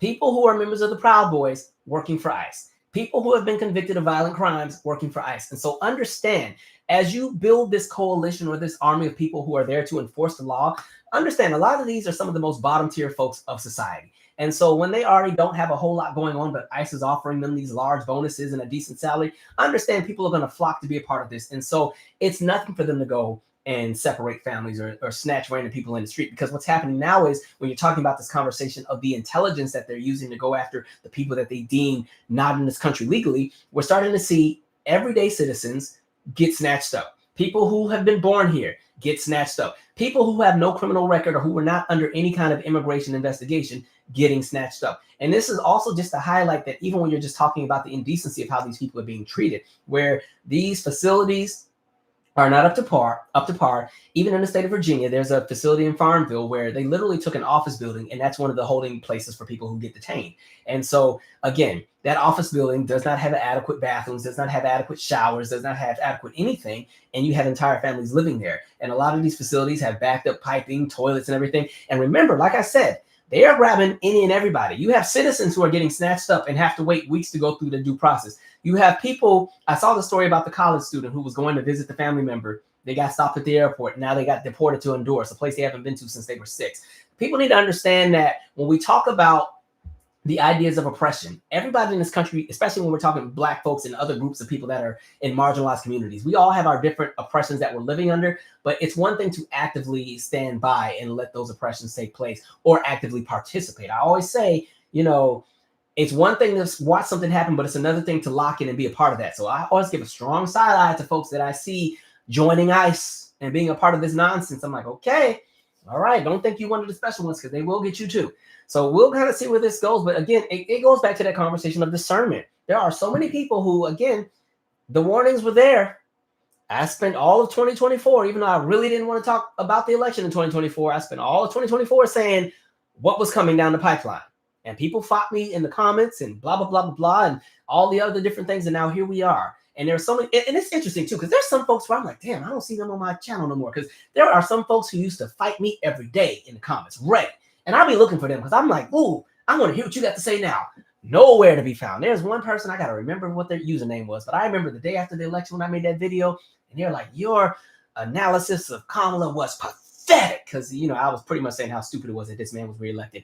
And you sound like you're afraid. And boy, oh boy, aren't you? You guys don't get it. Trump is about to do all this great stuff for us. You got to get off the plantation. Boy, I wish I could find one of their comments because they ain't been on this channel since. I don't know if they lost their job or if the girlfriend or the wife got deported or what. But some of these folks, I'm like, damn, where did y'all go? Anyway, let me read some comments here. Somebody said ban insider trading for all politicians. I agree. Totally agree. Let's see. Somebody said not the juices and berries. Because again, as somebody, like for a lot of us as Black folks, we technically can kind of fall into a lot of boats when it comes to how we look based off of the phenotypes that we have, where we can fall into a lot of communities. Like, I often get mistaken for being Ethiopian sometimes. Sometimes especially again, if I got the juices and berries in that day, sometimes people will start speaking to me in Amharic. And I'm like, oh, I'm sorry, I'm not Ethiopian, right? Or sometimes people might think I might be Sudanese. Or sometimes Somalian, or oddly enough, sometimes people that are from like Nigeria or Ghana will ask if I'm from there. And so, we have certain looks where we can sometimes look like we belong to different communities and stuff. So that's why I say we're not in the clear with any of this. And because, again, when you talk about how redlining operated and you talk about the fact that America is still very segregated and there are still pockets of just Black populations where we're concentrated in one area. If they really want to go and do the damage that they want to do, they can do that. So when we're talking about this idea of sending the National Guard to DC, that wasn't about protecting DC. That was, okay, Black folks, we can go after that group because they're a highly concentrated demographic in the DMV area. When you're talking about that DC,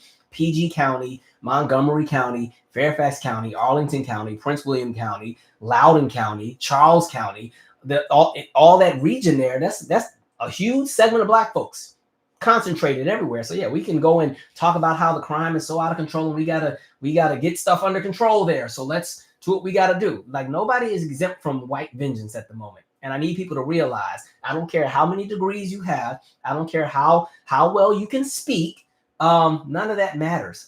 Thank you, Eugenia Gomez, I'm sorry. Let's see. And even the story with the black guy that got deported to Jamaica, and he's not even from Jamaica, but they sent him to Jamaica. They're sending people to just random countries. They're sending people to Rwanda, and they're sending people to countries where we also don't have extradition agreements with, where it's going to be really hard for some of these people to get back. They're sending these folks to some countries where there's not even a U.S. embassy. So this is very sloppy, by the way, right? Somebody said, look at all the DEI hires in ICE. A whole lot of folks. Some of these folks in ICE don't even have a diploma, don't know how to do anything, but they got these great jobs. And so again, this is their opportunity to feel empowered. And again, sometimes when people have never had any power, when they get it, oh, they cut up, they act up because it's something they've never had before. I'm gonna get to that in a little bit too. Somebody said, I'm from Jackson, Mississippi. We're 85% black, and the state is always trying to get a hold of crime here. Same fabric or tactic. Speaking of Mississippi, like a perfect example, let's go back in history really quick. Let me pull up this stat I want to share. I'm actually doing a separate video on it a little bit later. Let's see if I can find it really quick. Like I said, I have this page in my phone, or this note where I just, anytime I learn a new fact, I write it down and come back to it when I'm ready, or when I get a chance. Where's that piece I want to cover? Okay. Where's it at? Because since you brought up Mississippi, it just triggered something that I just remembered. If I can find it, give me 1 second. I'm so sorry, y'all, because this was not part of my live. So you're getting me in real time as I do my research. It's Vicksburg, Mississippi, and I'm trying to find that piece. Where is it? Come on. All right, if I can't find it, we'll just move on. But I want to cover this. Okay, that's not what I want. I got like 20 different Mississippi stories in this phone, and I'm trying to find a specific one because it goes to exactly what you're talking about as far as a certain population being under attack, specifically in Vicksburg, Mississippi, in the 1800s. If I can just find it. God dang it. I can't find it. Okay, we're gonna have to move on because I don't want to just have y'all sitting here looking at me scrolling. Damn. I don't like when I don't have stuff ready. And look, the Leo in me will not let this go as I'm still scrolling to try to find this thing. All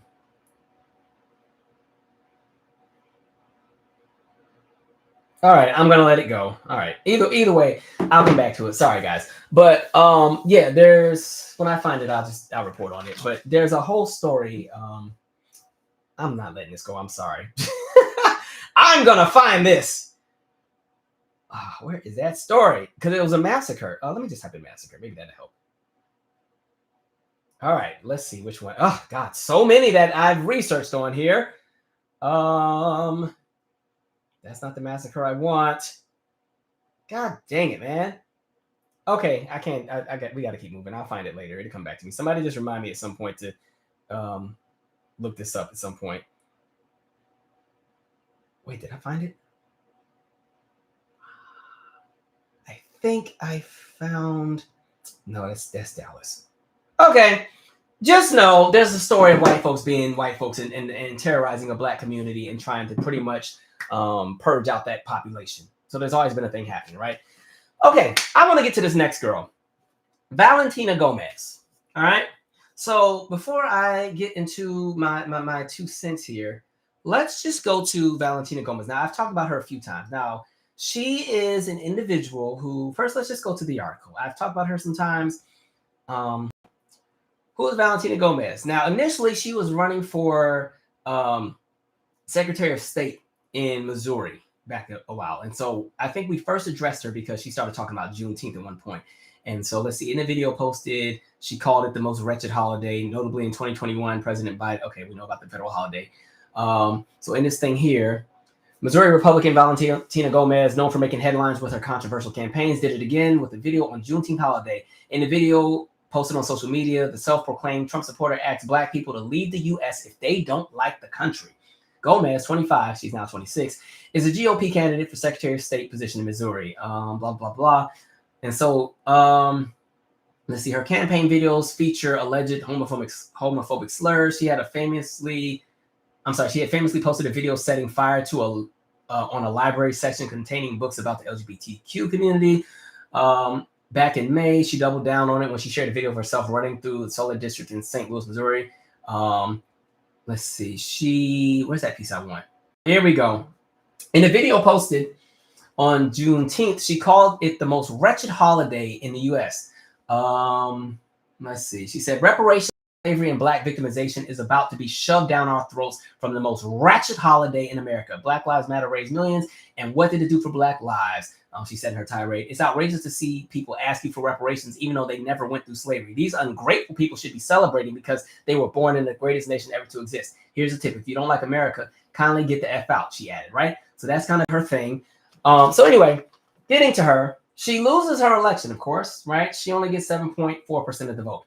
Now she's running for office in Texas, and she is running for the 31st Congressional District in Texas. Now, remember how I said there's a lot of folks who immigrate to this country to be white? She's a prime example of that. Now, she moved to this country in 2009. First of all, she's born in 1999, so it's interesting to see how her views are. But I always said that a lot of times when it comes to folks who want to be accepted into the realms of whiteness, they will often come to the United States and they come here to be white. They become overperformative. They latch onto white nationalist talking points because it thinks it will get them access to prosperity. This is so we have the conversation of tokens that live here, you know, Black folks who go and do all the tap dancing thing and it's going to help them get a leg up. Then you also have the immigrant conversation where there are people who come here and latch on to anti-Blackness because they fear that if they have any association with not even just Black folks, but being associated with the groups that people deem as other, they will be, you know, chastised and they won't have the same opportunity. So they latch on to the talking points of whiteness, and not only latch onto it, they go hard. They go 10 toes down. You take a look at some of these folks you see wearing these ICE uniforms. You see a whole lot of Latino folks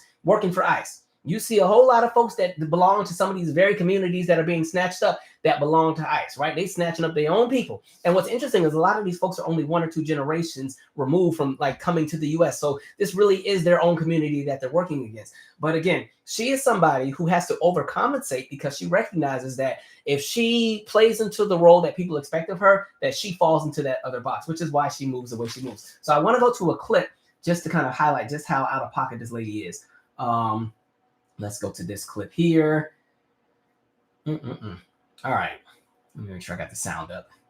Because now she's found another group to go after. Because again, she lost the election in Missouri. Now all of a sudden she's moved to Texas. And so she needs a new grift to hop on. And so she needs to go after the next group of people that everybody's going to go after, which right now is the Muslim community. All right, let's go to the clip. Let me turn some sound up. Follow to become your next congresswoman. So the choice is yours. Vote for me so we can kick every dirty Muslim out of Texas. Save your daughters from getting raped by Muhammad and protect our soldiers from getting murdered in broad daylight. Let me be very clear. We will make Texas the worst place for groomers, terrorist Muslims, pedophiles, and illegals to live in, so help me God. For me, this is just an election. But for you and your daughter, this is your life. Because Texas has only gotten more Muslim under these weak Republicans. New York City already fell to Islam. So did Michigan and Minnesota. And you're next in line. If Texas falls to Islam, it's simply because you didn't vote correctly. God bless you all. Ooh, Lord. Okay. First of all, Valentina, you 1 step from getting snatched up and put in the van yourself, so you got some nerve. But again, this is the thing that I've noticed with a lot of people who move in her same kind of direction.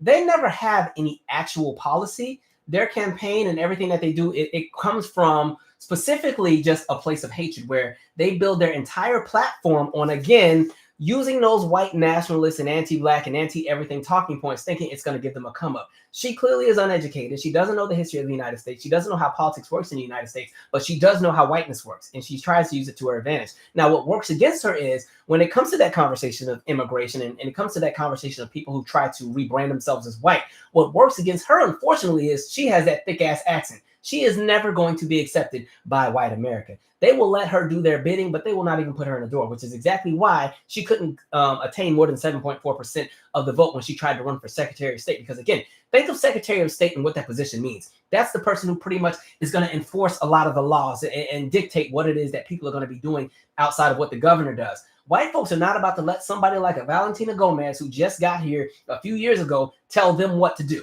right? Never going to happen. And so that fell apart. And mind you, she had video after video when she was running all kind of clips with guns. And I think there's one where she shot somebody's head off. There's a clip where she was wearing like a burqa and she showed up to this side of town with the burqa and tried to attack. Like, this lady is, trying not to cuss, this lady's just real cuckoo, right? And so she's going to throw everything at the wall to get into the door. She saw Texas as an opportunity because you have Hot Wheels working there. You got Pats in there. You got a lot of anti-black rhetoric, a lot of anti-everything, and a lot of white nationalism. She feels that, well, I couldn't make it in Missouri. Maybe I can do it in Texas. So listen to the talking points. Oh, Islam has taken over New York. Islam has taken over all these other places. The stupidity of it all, right? To the point where, again, and mind you, this is a woman who's claiming to be Christian. And so understand this is how things move. And these are the kind of folks that, again, are going to continue to have a space in this era, because this is the era where all of this has become allowed. Because, again, there wasn't pushback. We continue to normalize a lot of this nonsense, right? We normalized Orange Man when he first ran for office. And again, he's not the first to have these viewpoints or popularize it, but he definitely reignited what was out there. He gave white America permission to be their authentic selves in this moment. And so when we're in this moment of what I call the white renaissance and the white retribution and the white vengeance era, everything is getting thrown at the wall. And so we're going to see a continuation of these kind of extremities that are thrown out there, where, again, somebody who has no policy, nothing about economics, nothing about social programs. It's all about the us versus them. It goes back to when I always have the critique of when people say good guys versus bad guys, right? Where you paint the idea of goodness through the lens of whiteness and everybody else is bad. And so we're going to otherize the Muslim community, the Islam community, and all of a sudden make it seem like they're terrorists and they're this and they're that. When in reality, again, her claims are based in nothing. They're just based in, again, the grievances that white folks have at the moment, which is wild to me. So we'll see where that goes. Now, shout out to my friend Duroc, because he found exactly what I was looking for. So we're actually going to shift gears. I want to go back to this Mississippi thing, right? That's what friends are for. So, okay, this is what I was trying to get to.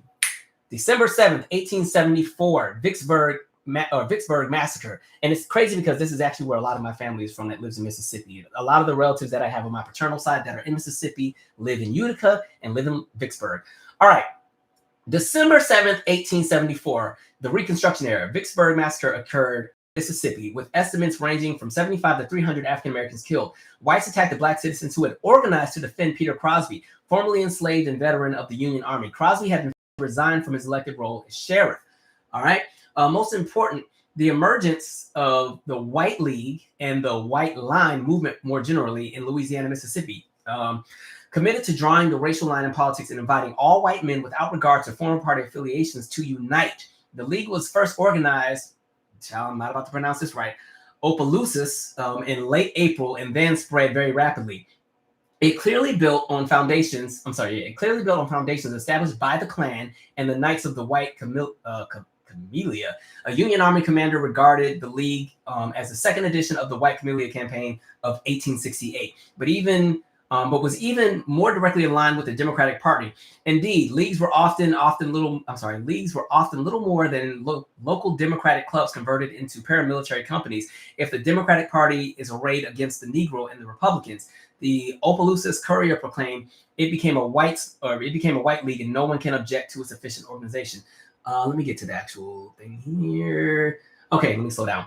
White leaguers surely recognized that the federal government was losing interest in interfering in Southern politics and sustaining Republican regimes by military means, but they also responded to growing assertiveness of African Americans within the Republican Party. Again, before y'all start jumping on this Democrat-Republican conversation, remember the party switched when we talk about like the Southern Dixiecrat conversation. So, because I know somebody's gonna be like, oh, I told you them Democrats. Anyway, which showed itself in the rising incidence of blacks holding office holding. By that time, too, white line counterparts in Vicksburg, Mississippi, had demonstrated how paramilitary mobilization and very definite intimidation, I cannot read to save my life tonight, could bring electoral success even where black voters held decided numerical sway. If anything still held back a full-scale white paramilitary offensive, it was removed when in the November elections of 1874, congressional Democrats won control of the House of Representatives for the first time since Southern slaveholders had rebelled against the national government. In Vicksburg, Whiteliners seemed to commemorate the event by moving quickly to complete the work they had begun in the summer. This time, they focused on the country rather than a municipal government, which was almost wholly dominated by Black Republicans, including Sheriff Peter Crosby, a native Mississippian who had served in the Union Army during the war. Meeting in early December, they demanded the resignations of all Black officials and pressured Crosby to yield under what he regarded as a threat of assassination. Crosby then headed to the state capitol for help. If this does not sound like what's happening with the anti-DEI and purging of the federal government and all that stuff, Republican governor Albert Ames of the party's radical faction turned a sympathetic ear. He ordered the riotous and disorderly persons who had expelled from office the legally elected sheriff to disperse and retire peaceably and submit to the legally constituted authorities. He also instructed Warren County Militia Company to cooperate with Crosby's efforts to regain office and suppress the mob, and suggested that Crosby should summon a posse for further assistance. Ames' order did little to change the behavior or temper of the Vicksburg whites, but Crosby's call for a posse revealed a strong foundation of loyalty and organizational readiness among African Americans in the surrounding countryside. With dispatch owning to the churches, political clubs, and other institutions of Black community life, a major mobilization took place as several hundred Blacks marched in 3 columns towards Vicksburg. Even Crosby feared the consequence and tried to turn some of them back. It was too late. Whites opened fire, and despite some brief standoffs, the Blacks were forced to flee. For another 10 days, some of the young white participants joined by reinforcements from across the river in Louisiana. Look, they're not even from the same state they're coming into the fight. When I say they show up in droves, if it's one thing, white folks don't be on the same page for anything. But when it's time to be racist, that's when collectively they get on the same page. Anyway, stayed on the warpath. When the smoke cleared, at least 29 African Americans had been killed and a great more had been wounded and terrorized. The seat of county government remained in the hands of whiteliners, and Peter Crosby, briefly held prisoner, was compelled to resign yet again. Amos called the state legislature into a special session, and together they succeeded in convincing Grant to send a company of federal troops to quell the disturbances in Vicksburg and reinstall Crosby as sheriff. But Crosby's days in office were numbered, and so too, it appeared, were those Republicans over much of the state. For the several-month White Line campaign in Vicksburg and Warren County amounted to a rehearsal for redemption in Mississippi. Torchlight processions, paramilitary drilling, the disruption of Republicans' political meetings, the harassment of Black workers, the intimidation and assassination of Black leaders, the driving off of local office holders, and the disabling of Black armed resistance, all of which made their appearance in Vicksburg in 1874, were to come into concerted use in 1875 in counties that had previously had safe Republican majorities. This was one of the many massacres in U.S. history. Many of the massacres, such as this one, were designed to reassert white supremacy during Reconstruction. Okay. I didn't mean to read the article, but again, that just goes to show, like, again, there's so many things that took place. There was another piece I did want to highlight really quick. If I can find it. Let's see. I'm gonna let it go for the sake of time. But yeah, so it just goes to show that we keep seeing the same pattern of things that take place, right? They always move in, you know, in units. So the next thing I want to get to here, let's see here. My God, a bunch of idiots in charge. Okay, so let me get to Pete Hegseth and these different war crimes that are taking place, right? One of the things that has been very interesting in this current era is that the arguments that were made against affirmative action and made against CRT and made against DEI were that all of these unqualified Black folks were taking all the good roles, and all of these unqualified folks were coming into positions of power. So now we're living in this era where everybody that's in charge are white men, right? And so we get to see the best of the best that they have to offer. And so living in this era of the best white men in charge and a handful of white women that got to slip through the cracks in charge, we've watched the economy fall apart to the point where they're afraid to release the jobs report. They're not releasing the unemployment numbers. They're not releasing a lot of different things. The stock market is up and down. We're watching corporations continue to fall apart and do these mass layoffs. We're watching all of these federal agencies fall apart. We're seeing the incompetence just kind of float. I was like, oh, this is great. Yes, let us see the exemplary models of greatness be in charge and just how great things are going under their watch. I know people are missing some DEI for real now, but I want to get into what's been happening with Pete Hegseth, right? We've been covering about these boats that have been getting shot up and blown up because the narrative has been, oh, they're bringing drugs into the country, right? Anyway, Exclusive. Survivors clinging to capsized boat didn't radio for backup. Admiral overseeing double tap strike tells lawmakers. So remember, we've been watching the United States shoot over 80 vessels in the Caribbean Sea at the moment, specifically around Venezuela. And these are all claims stating that these are drug lords that are bringing drugs into the United States, right? And a lot of these people have been fishermen and just random folks who are getting blown up, hit by drones, right? Hit by missiles for being in the water. Anyway, the 2 men killed as they floated, holding on to their capsized boat in a secondary strike. Let me make sure you guys can see this. Okay, in a secondary strike against a suspected drug vessel in early September did not appear to have radio or other communication devices. The top military official overseeing the strike told lawmakers on Thursday, according to 3 sources with direct knowledge of his congressional briefings. As far back in September, defense officials have been quietly pushing back on criticism that killing the 2 survivors amounted to a war crime by arguing in part that they were legitimate targets because they appeared to be radioing for help or backup. Reinforcements that if they had received, it could have theoretically allowed them to continue to traffic drugs aboard their sinking ship. I want to pause for 1 second. When we're talking about the conversation of war crimes, now this is interesting because I am anti-war, so it's interesting to see us all of a sudden have morals with how we do war and kill people. One of the things that constitutes a war crime is once you have, blown up a vessel in the water, right? Once it is shown that the people are in a capacity where they can no longer help themselves, now we're supposed to actually go and rescue those people, and they're supposed to just be held captive, and then they go through due process.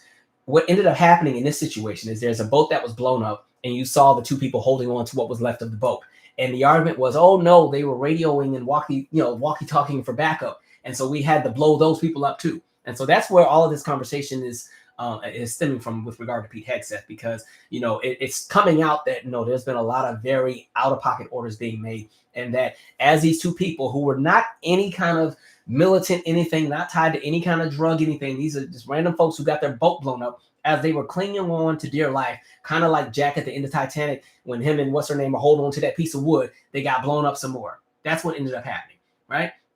So anyway, defense officials made the claim that at least one briefing in September for congressional staff, according to a source familiar with the session, and several media outlets cited repeating that justification in the last week. But Thursday, Admiral Frank Mitch Bradley acknowledged that the 2 survivors of the military's initial strike were in no position to make a distress call. In his briefings to lawmakers, Bradley was in charge of Joint Special Operations Command at that time of the strike and was the top military officer directing the attack. The initial hit on the vessel, believed to be carrying cocaine, killed 9 people immediately and split the boat in half, capsizing it and sending a massive smoke plume into the sky. The sources who viewed the video as part of the briefing said part of the surveillance video was zoomed in higher definition view of the 2 survivors clinging to a still floating capsized portion, they said. For a little under an hour, 41 minutes, according to a separate U.S. official, Bradley and the rest of the U.S. Military Command Center discussed what to do as they watched the men struggle to overturn what was left of their boat, the sources said. Ultimately, Bradley told lawmakers he ordered a second strike to destroy the remains of the vessel, killing the 2 survivors on the grounds that it appeared that part of the vessel remained afloat because it still held cocaine, according to one of the sources. I need to pause. So you're telling me you blew this boat into pieces. There's 2 people that are out to sea holding on to what's left of the boat, and now you want to claim that that segment of the boat still had cocaine in it, and somehow these survivors were going to, use their arms and hold on to the boat and take turns swimming, and they were still going to make this delivery to the United States all the way from the Caribbean Sea. I need you to hear the logic in how they present this nonsense to us and want people to believe it. Oh my God, make it make sense. Okay. The survivors could hypothetically have floated to safety, been rescued, and carried on with trafficking the drugs, the logic went. When I tell you that's so stupid, the other source with direct knowledge of the briefing called that rationale effing insane. Thank you. Same thing I said. The Pentagon did not immediately respond to requests for comment. According to the State Intelligence Committee Chairman Tom Cotton, Republican of Arkansas, and Democratic Senator Chris Coons of Delaware, who were also briefed, the military used a total of 4 missiles to sink the boat. 4 missiles to sink a boat. Y'all need to realize where your tax dollars are going. Understand these missiles cost millions of dollars, and they literally shot a speedboat. This is not like a big, vessel. This isn't no, Carnival cruise size shit. This is a speedboat, and y'all spent millions of dollars to shoot a boat. that was probably worth about $120,000, if that, right? If I'm looking at how much like a bass tracker costs, you can buy one of those for $20,000 or $30,000. And if we're talking about a speedboat that's more so the size of what they're talking about, you can get one of those for upwards of $60,000 or $70,000. But we just watched them spend millions to shoot 4 missiles from a drone at this boat to kill 9 people. That's where your tax dollars are going, by the way, right? Anyway, 2 missiles in the initial strike, according to Coons, and 2 in the second strike. It was the most detailed account of the September 2nd strike to date, yet it came no closer to creating a consensus view. It is considered a war crime to kill shipwrecked people, which the Pentagon's law of war manual defines as people in need of assistance and care, who must refrain from any hostile act. Although most Republicans have signaled support for President Donald Trump's broader military campaign in the Caribbean, the secondary strike on September 2nd has drawn bipartisan scrutiny, including most consequentially a vow from the Senate Armed Services Committee to conduct oversight. All right, I'm going to stop there, but it keeps going. But then we get to Pete Hegseth. This is the alcoholic person that was a commentator on Fox News that is in charge of the Department of Defense, which has now been renamed the Department of War. This man is incompetent. Let's get to his piece. Hegseth's role in the secondary strike, including the precise orders he gave Bradley, continue to be a point of scrutiny. Hines and other lawmakers said Thursday that the admiral told him that Hegseth did not issue an order to kill them all, as the Washington Post initially reported. They've been changing the story. And we need to also understand, you have Alvin Hosley. That's the black admiral who resigned as a result of getting a lot of unlawful orders, because he's like, I can't be a part of this nonsense, right? And so they just go into the conversations around Hegseth, right? The precise language of Hegseth's orders surrounding the September 2nd strike, or more than 20 others that the military has carried out, remain unclear. It has a broader legal justification for his campaign. So there's a lot of gray area, lots of questions, lots of unanswered this. Hegseth clearly has ordered the military to go and do a lot of illegal activity. Pentagon is trying to push back and change the narrative. White House is trying to change the narrative. Trump is talking about he don't know what happened. Hegseth is they're trying to somewhat distance themselves from Hegseth, because it is going to be a problem later down the line. But there's a lot of nonsense that is taking place with regard to Hegseth. And again, this is somebody who is unqualified, who's never held a position to save his life, but they put him in charge of the military. And this is what I was talking about when we talk about what you call the white DEI hires, where when we talk about that conversation of power, these are a lot of folks, whether we look at like a J.D. Vance, we look at Hegseth, we look at like a Steve Bannon, we look at Russell Vought. Like, these are a lot of folks who, well, Russell Vaught's in a different conversation. He's actually very interesting. That's the organizer of Project 2025. What's really interesting about Russell Vought, you have no idea what it was he studied in undergrad. He studied resistance education, as far as people that build coalitions to resist governments or lead movements. So he literally studied the playbook of what happened during the civil rights era, what happened during the black nationalists and the black liberation movements, what happened with a lot of resistance movements. And he took what he understood and what he learned as a way to build the manual for Project 2025. When I tell you these folks have been 10 steps ahead of the game, where he's like, we looked at the strategy of how these people got their civil rights, how these people fought for what it was they fought for, and we'll just make sure we do the opposite and strip away and strike each and everything that they fought for based on the strategy that they once used in the past. When I tell you that this is why you can never tap out because their work is never done, that's Russell Vought. But anyway, going back to Pete Hegseth, a lot of these folks are unqualified. They don't have the experience. They don't have the accolade. They don't have the know-how, but they've been given these tremendous amounts of power. And so when you talk about that white male ego, where just do as I say because I said so, this is why we're seeing so many people who are incompetent come into these positions and get to dictate what's happening and what affects all of us. Pete Hegseth should not be in charge of anybody's military. And this is why you've seen the speeches where they started talking about no more woke military, and the fat people got to go, and the trans got to go, and the black men, if you get the ingrown hairs, you got to go, like all kind of nonsense, right? Somebody put WEI in the chat. I've seen Larry Daniel Favors use the term WEI, white, entitled, incompetent. I like that phrase as well. You see a lot of that going on. But I want us to go a bit deeper, because the thing is, too, like how I said earlier, how we're just in this era where anything goes and you can be as valid as you want. I want you to listen to this clip from freaking Megyn Kelly. Remember, Megyn Kelly is the Santa Claus was white lady, right? I just want you to pay attention to how she states what it is that she states, because it highlights where we are right now. Okay. All right, Megyn, let's get to it. Becky, come on. Thin-haired Megyn, here we go. So I really do kind of not only want to see them killed in the water, whether they're on the boat or in the water, but I'd really like to see them suffer. I would like Trump and Hegseth to make it last a long time so that they lose a limb and bleed out a little. Like, I'm really having a difficult time ginning up sympathy for these guys who 10 seconds earlier almost got taken out by the initial bomb, but because they managed to get ejected, a little too soon, had to be taken out in the water. I realize legally it may make a difference, but truly, Mark, this is a tough case to really gin up the sympathies of the American people. Yeah. Okay. So, this goes back to something that I said that some people didn't like, but I still stand by it. There are a lot of white women who have no sense of self. And because they have no sense of self, they latch onto, again, the ideas of whiteness. And so a lot of times, because they are not respected by the very men that they try to appease, as far as white men, they do this thing where, again, that over-performativeness, where they try to be super tough, try to be as vile as possible, because they recognize that a lot of white men will never respect them, will never respect anything that they do, no matter what kind of accolades they get, no matter how much education they have, no matter what it is they're able to accomplish. A lot of the white men that they aspire to impress will never be impressed, will never see them as an equal, will always see them as a subservient part of the entire American experience, where they are women, they belong in the kitchen, they raise the kids, and they shut up, and they are not seen. So a lot of white women do this thing where they overcompensate for that insecurity that they have about themselves, because as opposed to latching on to their own femininity and utilizing what they could do as white women collectively to get the things that would actually benefit them as a collective, but instead they latch onto whiteness and latch onto white male patriarchy and everything else like that. They have to overcompensate and overperform. So because they don't have a sense of self, they build their identity on how vile they can be, how out of pocket they can be, how extreme they can be, how much can they be the worst person in the room and wear it as a badge of honor, because that's the only way they will be seen and recognized by a lot of the white men that they want to run behind, right? That's Megyn Kelly. It's also Candace Owens, by the way.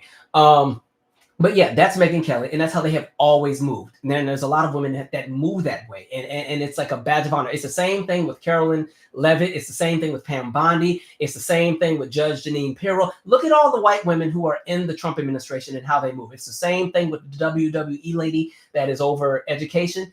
These are white women who, because they know that men do not respect them, because they know that, and I'm specifically speaking on white men, because when we talk about gender roles, things shift when you go across communities. Now, I'm not saying things are perfect in the Black community between Black men and Black women, because we have our issues as well. But when you're talking about in that space of whiteness, white folks live in another world, right? White men do not want their women to ever have a place in society. They're supposed to shut up. So even in Project 2025, an entire pamphlet that's built on the ideals of whiteness, white women are still collateral to Project 2025 as well. So even when we talk about what's happening with the academic degrees that are now no longer seen as professional, notice that the majority of the degrees that, whether it was in nursing, these are degrees that women tend to thrive in.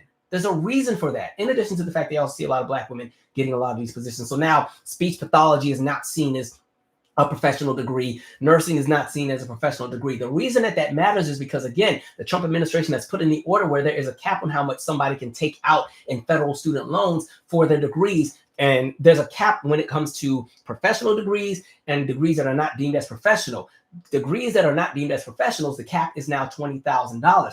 Understand, you don't get a nursing degree in undergrad. You have to continue. I mean, you get that, but you have to continue in your schooling, right? When you're trying to get into speech pathology and these other things, there's additional schooling that you have to go to, which means you have to take out more loans. But if there's a cap on the amount of loans that you can take out, and you can only take out $20,000 from the federal government, the rest has to come from private banking. Which private banking, they can do whatever they want when it comes to interest rates. They can give you the subprime loans. They can do all the things that really work against you. So what's happening right now with this attack on what are deemed as professional and non-professional degrees, that's all centered in the idea of, again, shifting our education into the private realm. And again, for people who would have to take out money to pursue their education, now they have to go to private banking because they're not going to be able to get enough from the federal government.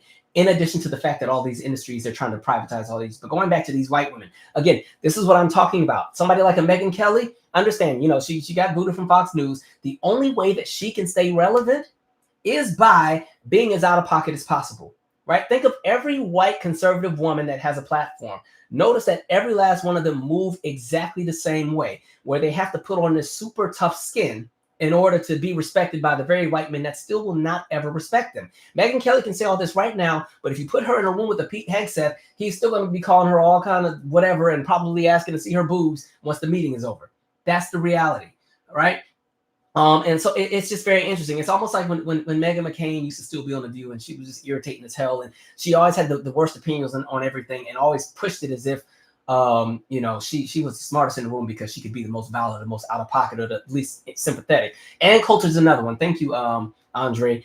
Another one who her entire brand has been built on how strong can I offend everybody? Like how out of pocket can I be? Because again, white men do not respect their women. They don't respect white women at all. And white women, for some reason, will not learn this collectively, which is why they still vote the way that they do. And it's the most interesting thing ever. And this is why you see such a discrepancy between white women and other groups of women, but specifically black women, how they move so different politically, how they move so different when it comes to different movements, right? White women just, I don't understand what is in the water with them collectively, but they just, and then again, this will be the same person that is pushing the narrative that she's a Christian. She's probably the same person who was going off about people who had nothing nice to say about Charlie Kirk after he got popped in the neck, right? She'd be one of the same people talking about Christianness and Jesus and all that. So they can talk Jesus all day and white Jesus and the African angels are coming. But then again, when it comes to any group of people that are not white, any group of people that are seen as a threat to the idea of white American prosperity, then it's guns a-blazing, anything goes, and it's all in the name of white nationalism through a lens of what they want to call Christianity. So again,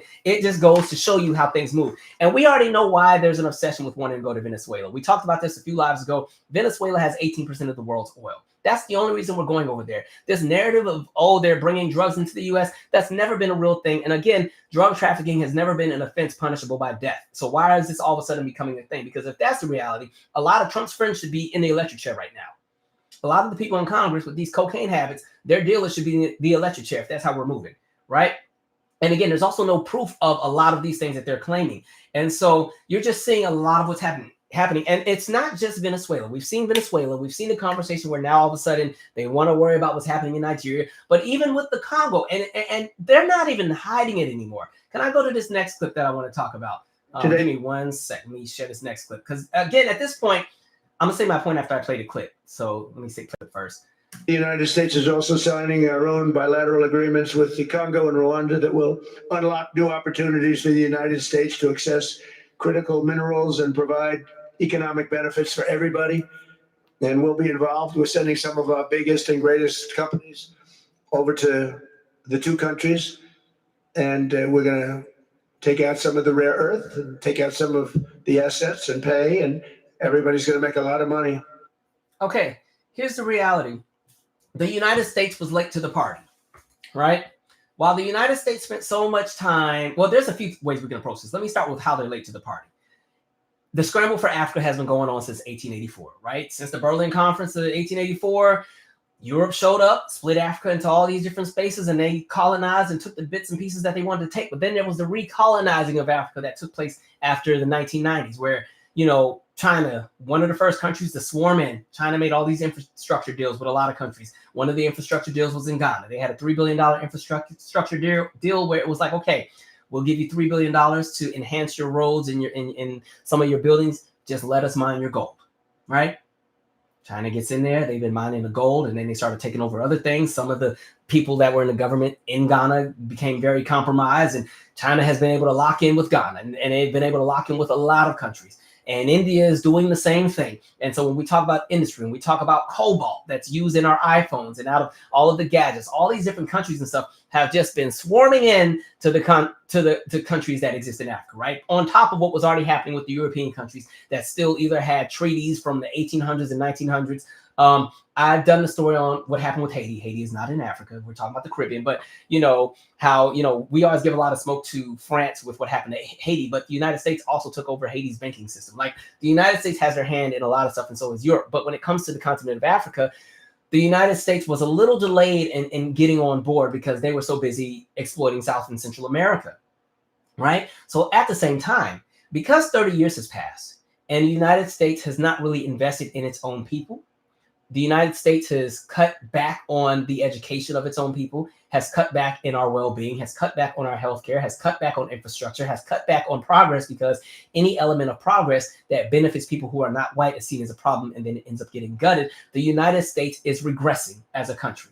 It's regressing when it comes to GDP. It's regressing when it comes to competition amongst the other countries around the world. It's regressing when it comes to the prosperity of its citizens. And so because instead we have chosen not to invest in the people, and we would rather just continue to punish people, and we would rather continue to jump into wars, the United States always moves in a space where instead of investing in its people, we'll just continue to go to war with other countries or exploit what resources they have, or jump into these fraudulent business dealings where we still exploit these other countries, but make the other countries think they're winning, and then we can latch onto whatever resources these countries have, and those resources will help fund whatever it is that will keep the country running, but not for its people, but more so for the United States top 1%. That's where we're at. That's what's happening as far as this all of a sudden interest in the continent of Africa. We've already had bases and everything else over there, but when I'm telling you now, it's go time. China's doing its thing. India's doing its thing. You know, now the United States needs to run in. Russia is doing its thing as well. This is no secret. And so I hope these countries in Africa are paying attention. That money looks great that they're dangling in your faces, but they are about to make an example out of y'all. And again, like I said, white folks are only 8% of the global population. They are the global minority, and they recognize that. And because they also have regressive genes where once they, you know, procreate with another group of people that have different genes as far as not being white, that's the end of whiteness. So they're going to start doing any and everything to secure their livelihood. That's why in the United States, you have all this obsession with reproductive rights and banning abortion and doing all these things to try to encourage people to have children. And you keep hearing these conversations from J.D. Vance where, you know, they want people to have more children and more children and more children. It's a whole lot going on. All right. Now, I will say, the countries in Africa, they understand what's going on. I have enjoyed watching Burkina Faso just give it to France, right? I've enjoyed some of these countries be like, F y'all, some of y'all, these treaties, we're done, right? There's a lot of countries in Africa that are understanding that, you know what? It's a new day around here. Y'all gonna have to get somebody else to do it, right? So we're getting into that space.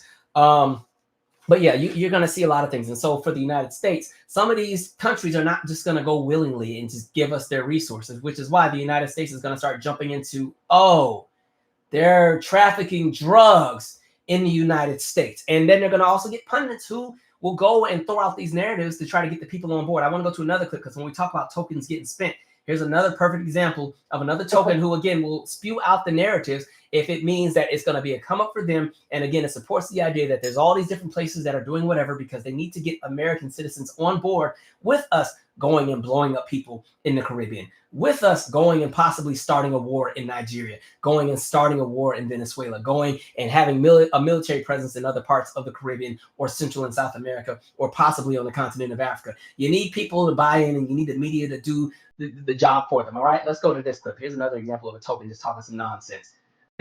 Completely invested in getting Maduro out. We've got 1/4 of the arsenal of the U.S. Navy parked off the coast of Venezuela. Protecting American interests. What is the American interest?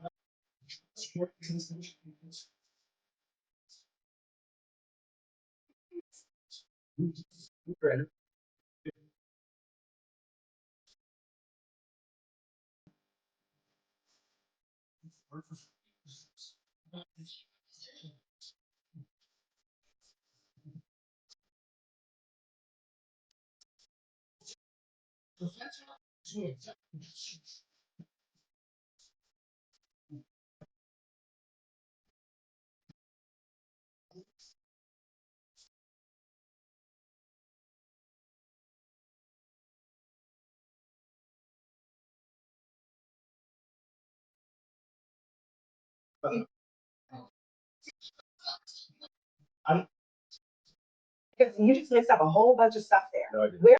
Anyway, I saw that clip on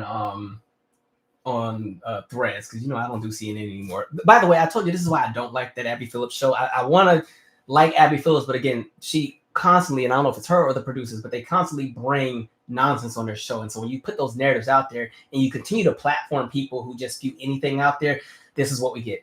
I don't know who Oh Boy is, but again, another token out there, again, spewing these narratives, but again, getting people to get behind the idea of, oh, fentanyl and drugs are coming from wherever. So that somehow gives a justification to blow up people in a speedboat because of the fentanyl.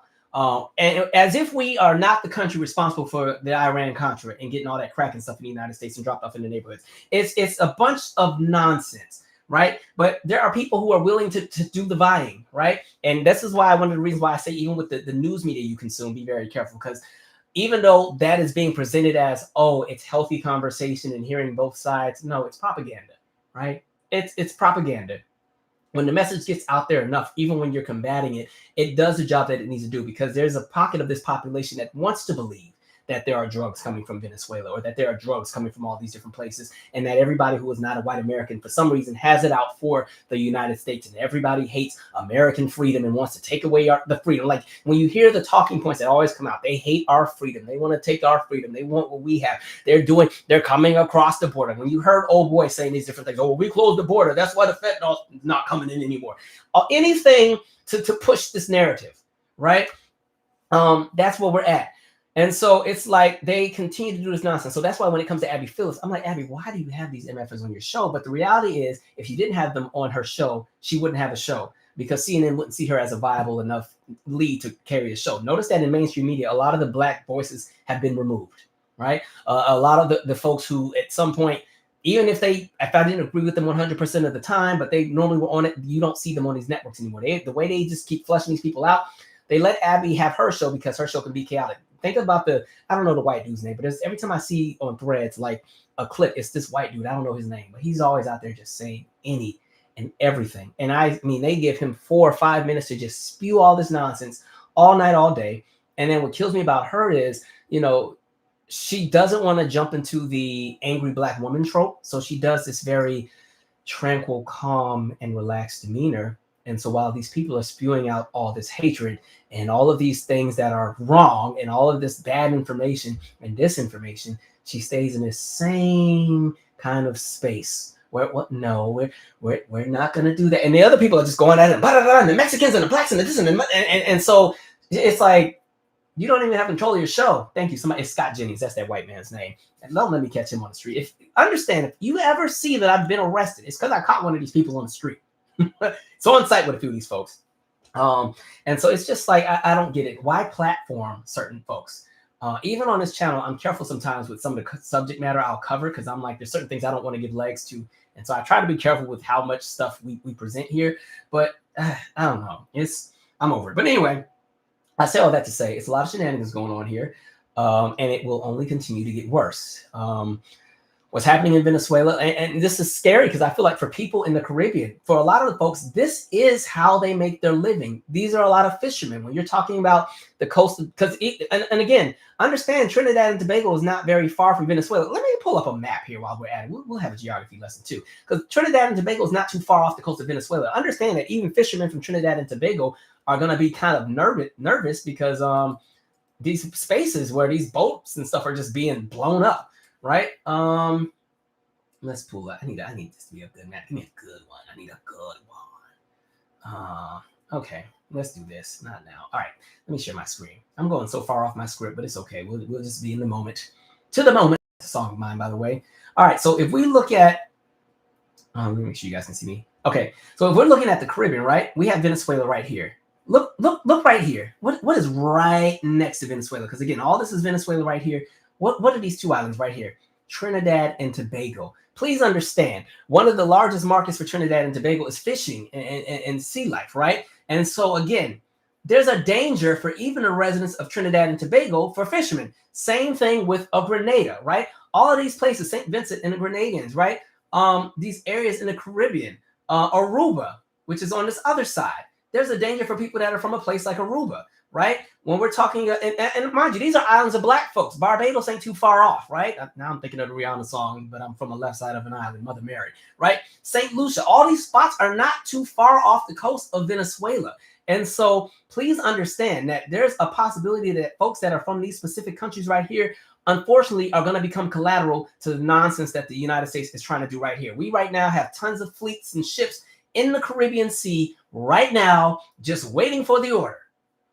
So again, this is what happens when you have a lot of folks who are unqualified in positions of power that get to just do whatever they want. Somebody like a Pete Hegseth, he wants to go to war.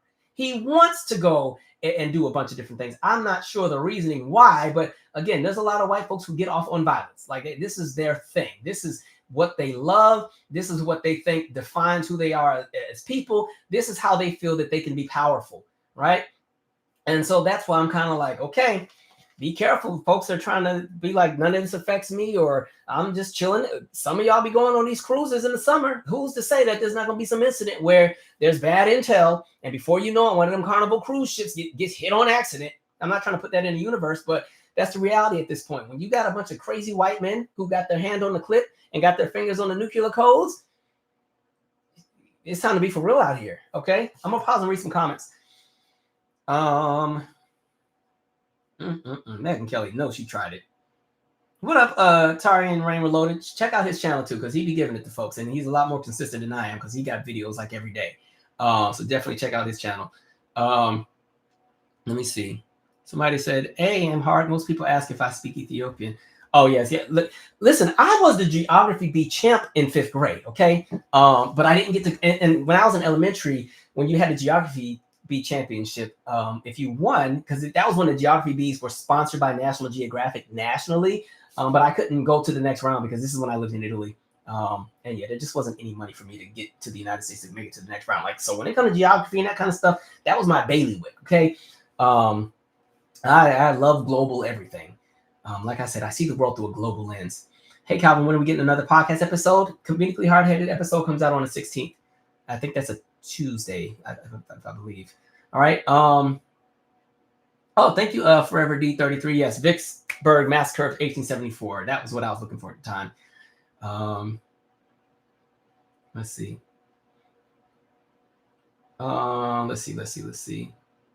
Shout out to you, Alan. He said, wish him good luck on his finals next week. I'm done with my finals, and I'll be finished with his. You know what?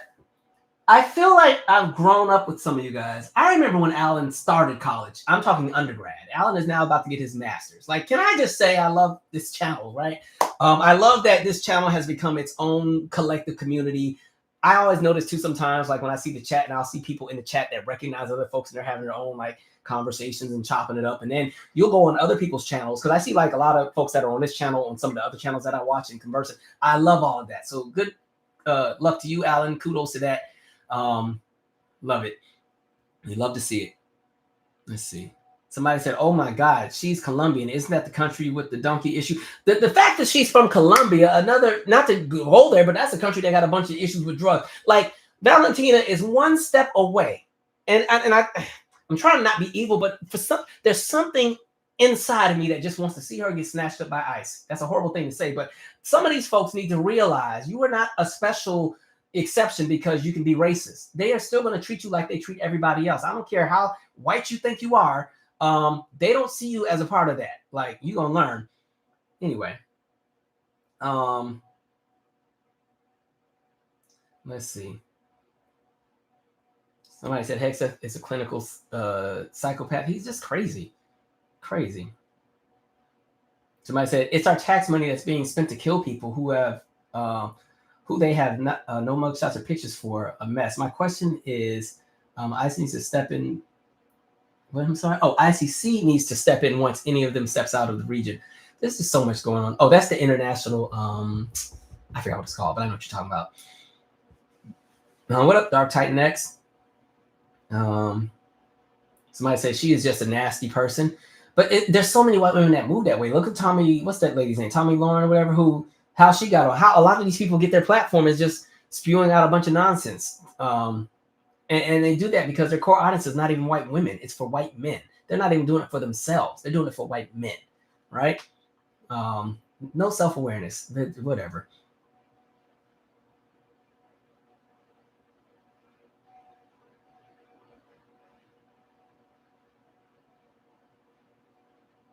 Somebody said white replacement ideology is at the root of a lot of these policies, and it's also at the root of this violence. That goes back to the origin of the Buffalo supermarket shooting, where, again, the whole idea of great replacement theory and all that nonsense that they were throwing out there. And this is why I was so confused with Vivek's goofy ass, who was latching onto that. I was like, Vivek, you're Indian. You're not even white. How y'all have the delusion of thinking that y'all are included in this is what will always send me. Like, I don't care how much of the racist talking points you want to spew, you will never be one of them. And I need that demographic, and I'm speaking of white America, to also realize that somebody lied to y'all several times and told y'all were the cream of the crop and that everybody wants to be in association with you all and wants to be in your spaces. We do not. We just all want to be left alone. That's the reality. Because I keep seeing these narratives that people always say, well, you know, like even with Valentina Gomez saying, well, black folks should be grateful that they're here. If you don't like it, you should leave. Ma'am, my lineage, you're one generation. You're not even a generation. Y'all got here together. You mom and dad got here together in 09. My family's lineage goes back generations upon generations upon generations. You don't get to tell me to go back anywhere when in reality, if anybody's telling that to anybody, it should be me telling that to you. That's always the funny part too. There's a lot of white folks who are only 1 or 2 generations removed from Ellis Island, but then it's interesting because they'll latch on to the ideologies of the Lost Cause and the Confederacy and be over here talking about my heritage and my heritage. And I'm like, that ain't your heritage. Your grandfather came from the UK in 1916, landed in Ellis Island, and somehow you still want to latch on to conversations of the Confederacy. Be for real. And you live in Oregon. Eugene at that. Shut up. Anyway, let's see. Somebody said they're over CNN.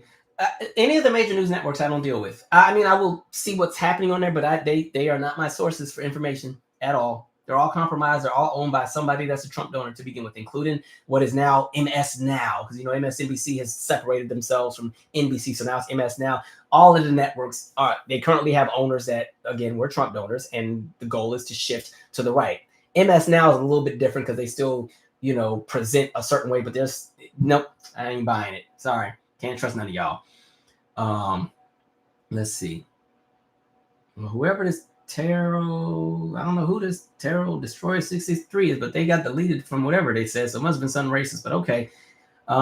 Let's see. Anyway.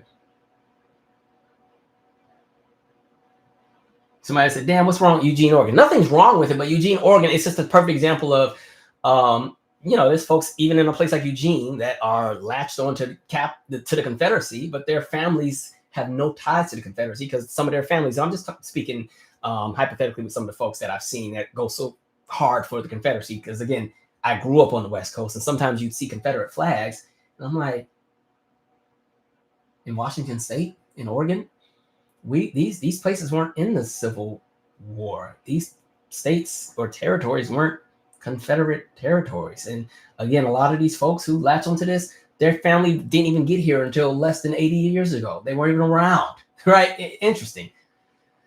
Lord. Okay. I think I'm gonna skip Cass Patel because I'm tired of him too. He's another one. Remember, Cass Patel is the eyes man. Anyway, Cass Patel's almost on his way out the door. He's effing up everything. Trump administration is getting tired of him, and Cass Patel is about to learn that he is not a white man himself, right? We saw the botched reaction to what happened with the National Guard shooting, where he gave information where he said they had the suspect and they didn't have the suspect, and then people were killed, then people weren't killed, in addition to what else has just been happening in general. He's on the way out. I'm going to skip that portion just for the sake of my peace of mind. I don't got time. I'm over it. Let me see what else we have here. We see that the charges again with Leticia James were dropped. The grand jury has decided not to indict her again because you saw the charges were dropped on Comey, dropped on Leticia James. That's all rooted in, again, Orange Man is on his vengeance tour where he's trying to go after everybody who went after him. So we'll see what happens with that. With regard, this goes back to that whole DEI thing where, again, all the white folks are in charge and we're seeing the best of the best. The reason that was thrown out was because, again, you had Lindsay Halligan, who was not appropriately appointed or unlawfully, she was unlawfully appointed to the U.S. Attorney for the Eastern District of Virginia. She wasn't appointed properly. So any kind of investigations or anything that she led was void. And that's why Comey and what's the lady's name? Leticia James got off, or not even got off because Leticia James didn't do anything. Comey, he's in his own boat because he's one of the reasons why we ended up with Orange Man. But Leticia James, they were trying so hard to find something on her. But again, that was thrown off without prejudice, which meant that the grand jury could again file charges. The grand jury has decided not to file charges. They still can again if they want to, but it ain't looking like it's happening. Shifting gears to AT&T. AT&T is now another company that has decided to drop its DEI programs or whatever else they have. I want to highlight something because I need us to realize what a lot of this is rooted in. And the other thing I am going to say is remember, like I keep saying, remember how everybody has moved in this era, because the pendulum eventually is going to swing the other way. And there's going to be a lot of folks who go back and act like none of this happened. So in the same way that we got all the over performative promises and pledges during the summer of 2020 after there were all the protests after George Floyd, and all of these companies were pledging $100 million for community building and for Black issues and for this and for that and equity and all of these things. And now that the pendulum has shifted the other way, they're getting rid of all these things. Just remember how companies moved. Remember what Target did. Remember how all these places have acted. Remember what's happening with the universities and the institutions. Remember how some of your favorite celebrities have moved. Because when all of this eventually shifts back the other way, folks are going to act like none of this happened and no, I wasn't a part of that. Or they get the luxury of, oh, I've learned from my ways. It's kind of like when who used to be the press secretary when Trump first got in? This was the guy that was arguing about Trump's inauguration being the most attended inauguration period. What was that man's name? It was the guy. And that was the first time we got to witness the lying in real time, where they just lied. Thank you, Spicer, right? Spicer steps down, gets out of there. Sean Spicer. What did Sean Spicer end up on? Dancing with the Stars. He's on. And they just rebrand like nothing happened. It's the same thing with Rudy Giuliani being on The Masked Singer, right? They do any and everything to rebrand and separate themselves once it's no longer popular to be a part of the nonsense. So please, please, for the love of God, remember all of these folks. Because I'm telling you right now, when we get to both the midterms, if we even get to have midterms, and when we get to this 2028 election, I am not having these arguments with y'all in 2028 about all the ish that's happening now. Because y'all are playing them, not well, some of y'all were playing in my face in 2024, trying to act like the first Trump term wasn't that bad. It was pissing me off. We are not doing this again, because now we've been here twice to see cause and effect of this man. So I'm letting y'all know now. Don't come on here with this nonsense in 2028 and start with some foolery, right? Anyway, but the point that I want to get to, this man is Brendan Carr. The reason why you need to remember Brendan Carr is the chair of the FCC. So when we've seen a lot of, and again, Federal Communications Commission, I think that's what it's called. FCCs, that's the group of folks that went after Janet after the Super Bowl, right? Understand, when you saw Paramount Plus gut their DEI, whatever they had, that was because, again, Paramount was already trying to get into a deal that has to be approved by the FCC. So as a part of their approval process, they decided to gut their DEI everything in order to have a better chance of landing some kind of deal that they were trying to be in. That's why Paramount Plus gutted their DEI stuff. When Jimmy Kimmel got yanked off the air, it goes back to, again, a deal that was taking place. And again, Brendan Carr being at the face of everything. And that's one of the reasons why after Jimmy Kimmel got yanked off the air, The View was next in line, right? But what people didn't expect was that, Disney would lose so much money as a result of Jimmy Kimmel. And so they kind of pulled back and slowed down with The View. Please understand, again, you got a bunch of Trump loyalists that are in all of these positions that, again, are making sure that everything that's supposed to happen in Project 2025 goes down. And so this is an individual who is sitting in charge or sitting ahead of a lot of major mergers that are taking place. We see what's about to possibly happen with Warner Brothers, right? Where Warner Brothers, there's a big sell. Like, there's all these big media companies. And understand, all of these media companies are dropping whatever DEI initiatives they have. Look what happened with NBC. NBC, DEI this. And I want people to understand what's happened with the conversation of DEI is not even about equity and inclusion anymore. DEI, like I said on that Pharrell Williams video, is DEI is now being a term that is used to weaponize itself against everybody that is not a white man. When we're talking about the hiring process for any company right now, there are a lot of people who are being looked over for the job, even though they are qualified, because these companies are in fear that hiring this person goes against DEI regulations. And so there's a lot of Black folks right now who are applying for job after job after job after job, nailing the interview. They check all the boxes. They are more qualified than the people in the room, but they're not getting these jobs because these companies are like, ooh, well, that'd be a DEI thing. And so it also leads to a fear of putting a lot of folks who are not white men in high positions because there's a fear that there's going to be a retaliation. Think back to what happened to the president of Harvard University. That was that Black woman, right? As soon as she got into that position of power, understand Harvard represents the best of the best when it comes to the elite and the wealthy. A Black woman, they were not going to let her sit in that position. And so what happens? They throw out this case of an alleged plagiarism. And before you know it, even though she was able to defend herself and prove that this is rooted in some nonsense, they got her out of there, right? And they've always done that. And that's what's happening now. That is Brendan Carr's job. And with him being in charge of the FCC, that means he's in charge of our mainstream media. So understand, you're going to see more and more of this. CBS, again, also has gotten rid of whatever DEI crap that they have. And so we're going to continue to see the whitening of everything. But the part that's interesting is, it's going to be interesting when a lot of these networks start losing their ratings. They forget that other groups of people watch television.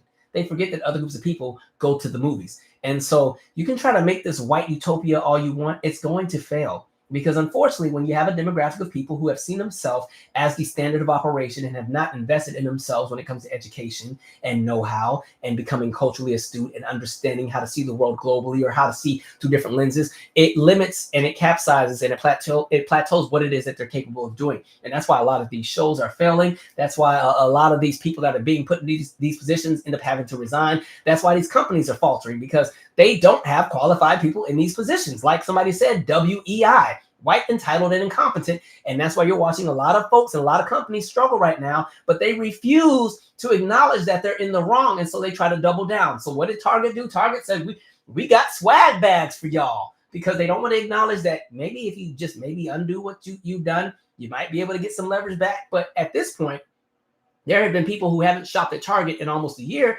where their whole lifestyle has changed. They don't even have to go to Target anymore because they found other options. They found other ways to do whatever it is that they do. And so the thing is, a lot of these folks move with the expectation that they'll always be able to just get back to where they were if people get mad, or they can just undo certain things. But folks are about to learn the hard way. It's going to be very, very interesting to see what happens within this next decade as that pendulum swings back the other way. What happens to some of these people who are in these positions? What happens to some of these universities that caved, that got rid of certain programs? What happens to a lot of people who built a brand on embracing white nationalism? It will be very interesting to see how some of this moves, because I do think, because we are so far in it, there is no going back to what was, even when this crap is over. And I don't see some folks getting the same pass and the same slap on the wrist that they normally would get, because now when you have pissed off every group of people in the world, just understand things are different. Even globally, when we talk about international commerce and business, there are some partnerships the United States is never going to get back with other countries, because other countries have found other ways to make up for whatever it is that is taking place with the tariffs. And they're like, okay, well, the U.S. is tripping. We don't need y'all anymore. We'll work with Brazil. We'll work with Colombia. We'll work with Thailand. We'll work with all these other countries. And these countries that once did a lot of commerce and business with the United States have moved on, and they don't need us anymore. They found other ways. And the United States, unfortunately, is going to learn the hard way, because Crazy Man and his folks will at some point be out of office, and then somebody with a little bit more sense will get in there, and they're going to go and try to rebuild these relationships. And some of those countries are going to be like, no, because you know what? We gave y'all a chance when you had Crazy Man in there the first time, and when you got him out there, and then Biden got in and tried to rebuild, sure. But then what did y'all do as a country? You put Crazy Man right back in there, and he was 10 times worse. So we can't trust y'all. We can't do it. Sorry. So it's going to be interesting to see what happens with a lot of these folks. And even going back to this whole DEI thing, when I say it's layered in so much, another example that I want to use, I want to go to this story coming out of the University of Alabama, right? Because again, the other thing, and I said this on the Pharrell video, is that with this attack on DEI, they're also attacking things that were already established before DEI was a term. Understand, DEI was not even a term people used until 2 years ago, right? It's kind of become a scapegoat, where again, anything that's not white, straight, and male is seen as DEI. So now even things that were already established or created are now also under attack in the name of, regulating DEI. University of Alabama shutters Black female student magazines. The University of Alabama has suspended the publication of two student-run magazines, one primarily focused on Black students and another on women's issues, citing recent federal guidance against diversity, equity, and inclusion programs on college campuses. The editors of 1956 and Alice magazines were informed Monday that the university was stopping the magazines immediately. The university cited July guidance from Attorney General Pam Bondi, white woman, a beneficiary of DEI, white woman. Anyway, on what Trump administration considered unlawful discrimination at institutions that receive federal funding, according to one of the editors. The move comes across campuses across the United States. The move comes as campuses across the United States react to President Donald Trump's push to end diversity, equity, and inclusion practices on college campuses. The university decision to shutter the magazines appears based on the fact that the publications had primary target audiences, although neither magazine limited who could work on staff. Alice editor-in-chief Gabrielle Gunter said she was shocked and heartbroken about the decision. The magazine had just marked its 10-year anniversary. It's pretty dumbfounding. I was under the impression that we were protected by freedom of the press and the First Amendment, Gunter said. Gunter said during a Monday meeting, Stephen Hood, vice president for Student Life, told editors that the university was withdrawing support because of DEI guidance. Gunter said Hood cited the Bondi memo and said the magazine could be considered violating federal guidelines on unlawful proxies. The memo defines unlawful proxies as using ostensibly neutral criteria that function as substitutes for explicit consideration of race, sex, or other protected characteristics. Gunter said she asked how they violated the guidelines and was told the university believes having a target audience of women violates the guidelines. The most recent issue of Alice included beauty content such as dupes for high-end cosmetics and more political pieces about misogyny in heavy metal music, and an article on politics of reproductive issues. 1956 is named after the year the first Black student, Arthurine Lucy Foster, was allowed to enroll at the university. It has been a publication for the last 5 years. As editor-in-chief, I'm devastated, but regrettably not surprised by the University of Alabama's decision to suspend 1956 based on the current climate of our country. The students who have cultivated this magazine over its 5-year lifespan have poured their hearts and souls into their work, magazine editor Kendall Wright said in a statement. A recent edition included an article of the experiences of international students and another of the importance of creating camaraderie on campus amid diversity program rollbacks. The university last year closed dedicated spaces for Black Student Union and LGBTQ+ resource centers to meet, citing the state's new anti-DEI laws. I'm gonna stop there. But again, we're seeing this pattern where, again, they're going after everything. I'm surprised the Lifetime Network isn't next, right? Soon as they'll start going after TV networks. You see that the CEO of BET just stepped down. BET, y'all might want to look out. Y'all might be next. They're gonna be taking that app off the market the way things are going. And so it is very, very interesting. Let's read some comments here, and then we will keep it moving. My God.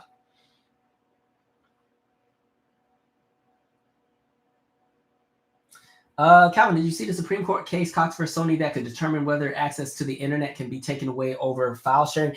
I didn't read the full details of the outcome and what's been happening with that, but I did see like a headline when I was scrolling, so I have to go back and actually look at that story. But I did see that the Texas gerrymandered district has been approved in the Supreme Court. So that same map that everybody was fighting about has been approved and will be used in the midterms. In addition, I also saw that a federal court approved the gerrymandered map in the state of North Carolina. We'll see if that moves up the court system, but seeing how the Supreme Court has moved, that map will most likely also be approved. So when I say their work is never done, it's never done. There's always something happening. Let's see.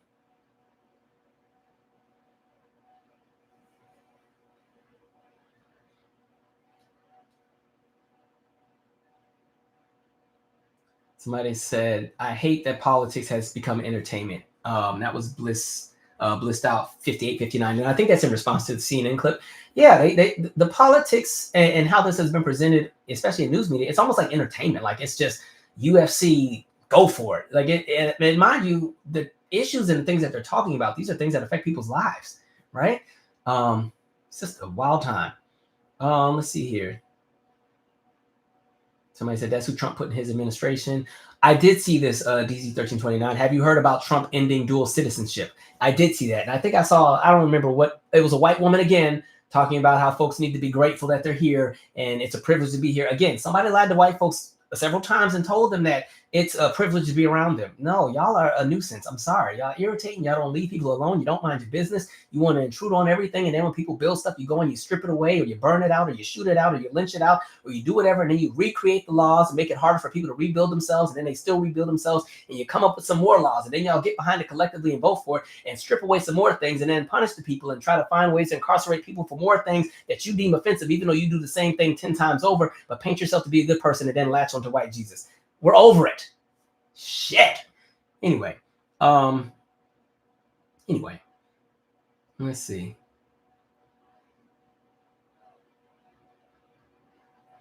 Somebody said Vivek will never be governor. He's pathetic. We'll see what happens in Ohio. He's gonna learn. Like I saw that he introduced the idea of year-round school, saying that would help with childcare. I was like, he said year-round school and the kids getting out of school at 4, and that will fix childcare. I said nobody's getting off of work at 4 o'clock. And for people who get the luxury of a 9-to-5 lifestyle, they're not off at 4 o'clock. And even if everybody got off at 5 p.m., they still have to take into account the commute to get to work. And we're now living in this era where there are people who commute 1 or 2 hours to get to work, right? I have a coworker who was commuting from California, Maryland, right, to this area. That's like almost a 3-hour drive both ways. And they had been doing that for years. I was like, there's no freaking way. But with the way that the economy is going, people got to do what they got to do. There are people who, live in a place like DC, but work in a place like DC, but live in Philly, right? It's not even the whole work in DC and live in Baltimore anymore. It's work in DC, live in Delaware, live in Philly, right? There's people that they're doing whatever they can do to make things work right now. Let's see. Somebody said, if we don't have midterms, would you consider leaving America at that point? How bad would it have to get? What is your threshold? I don't ever have plans to leave the country, to be honest, because my thing is America's footprint is everywhere. Even if you were, and I want folks to do whatever they want to do. I'm not telling you not to leave or do whatever, but it's like no matter what happens, especially as Black folks, anti-Blackness is global. You'll never escape it because it's embedded globally. And then the United States and Europe specifically have their fingers in so much of the policy in a lot of the places that I would love to go to, where it still would affect people. So even if I were to tip out and be like, I'm over this, I'm going to Anguilla. Anguilla is still too close to the continental United States, and it still plays a role into, international affairs and what affects the United States, or what the United States could do to affect a place like Anguilla. And then when you talk about, what happens with education and so on and so forth, like it doesn't matter where you go. You can go to the motherland and go to the continent of Africa, and you're going to have to deal with the United States. You're going to have to deal with China. You're going to have to deal with India. You're going to have to deal with Russia. You're going to have to deal with some of the European. There's nowhere to go. So my thing is, well, I'll stay here and duke it out, right? I don't mind us having hubs in a bunch of different places because I would love to be able to travel to a bunch of places and have options. I could see myself doing a dual citizenship and living in multiple places, but I've just never had a desire to live outside of the United States. And I've lived outside the United States, and it's cool. But as of right now, I have no desire to really leave the country. But that's just me. And it's not to knock anybody who wants to. But my thing is, leaving right now with the way that the United States is acting, you're still not safe. If I were to, let's say I wanted to move to Nigeria, right? I want to be amongst the country that has the largest Black population. We're literally trying to launch missiles over there at the moment and invade and find reasons to go and kill them. If I want to move to Ethiopia, right? They're just waiting for the signal. Give the United States an opportunity. They'll be over there too, right? So there's not really a whole lot of places you can go. And you also have to take into account too, culturally, this is just how I'm thinking as an individual. Am I built to be in a space where I've already had to fight for my life in the United States? Am I ready for whatever kind of craziness exists in another country? Like, I'm used to United States crazy because this is home. You're born and raised here. You're used to, you know what to expect. It's probably one of the reasons why I've been able to stay sane having this channel for like a decade and some change as we talk about atrocity after atrocity after atrocity, because it's like you know what to expect. But then going into another country that has a whole different way of doing things, now you have to mentally adjust to how they do things. And so that's just me. Some people have different things. And I had some friends that have actually, they call, they're like expats. Like I got a friend that I went to undergrad with that now lives in Ghana. I know somebody else that now lives in South Africa. I know somebody else that moved to the UK. Even though to me, the UK is diet America, so that ain't far enough. That's just America with some curds and whey, right? So, and an accent. That's about it. So yeah, I want people to do what is best for them. So listen, if y'all move out the country, great. Send me an invite. I'll happily come visit when America's getting on my nerves and I need to escape for a week or two. Let's see. Somebody said China doesn't eat soybeans from the U.S. anymore. Perfect example. These farmers are going through it because we went right back and started the tariff war with China, and China is now getting their soybeans from Brazil and other countries where even if the United States is like, we was just playing, y'all, come on, families, and China's like, we good. We got a great deal with Brazil. We don't need y'all anymore. Because again, we can't depend on you guys because you guys y'all just move funny. So don't worry about it. Somebody said I'm scared for HBCUs.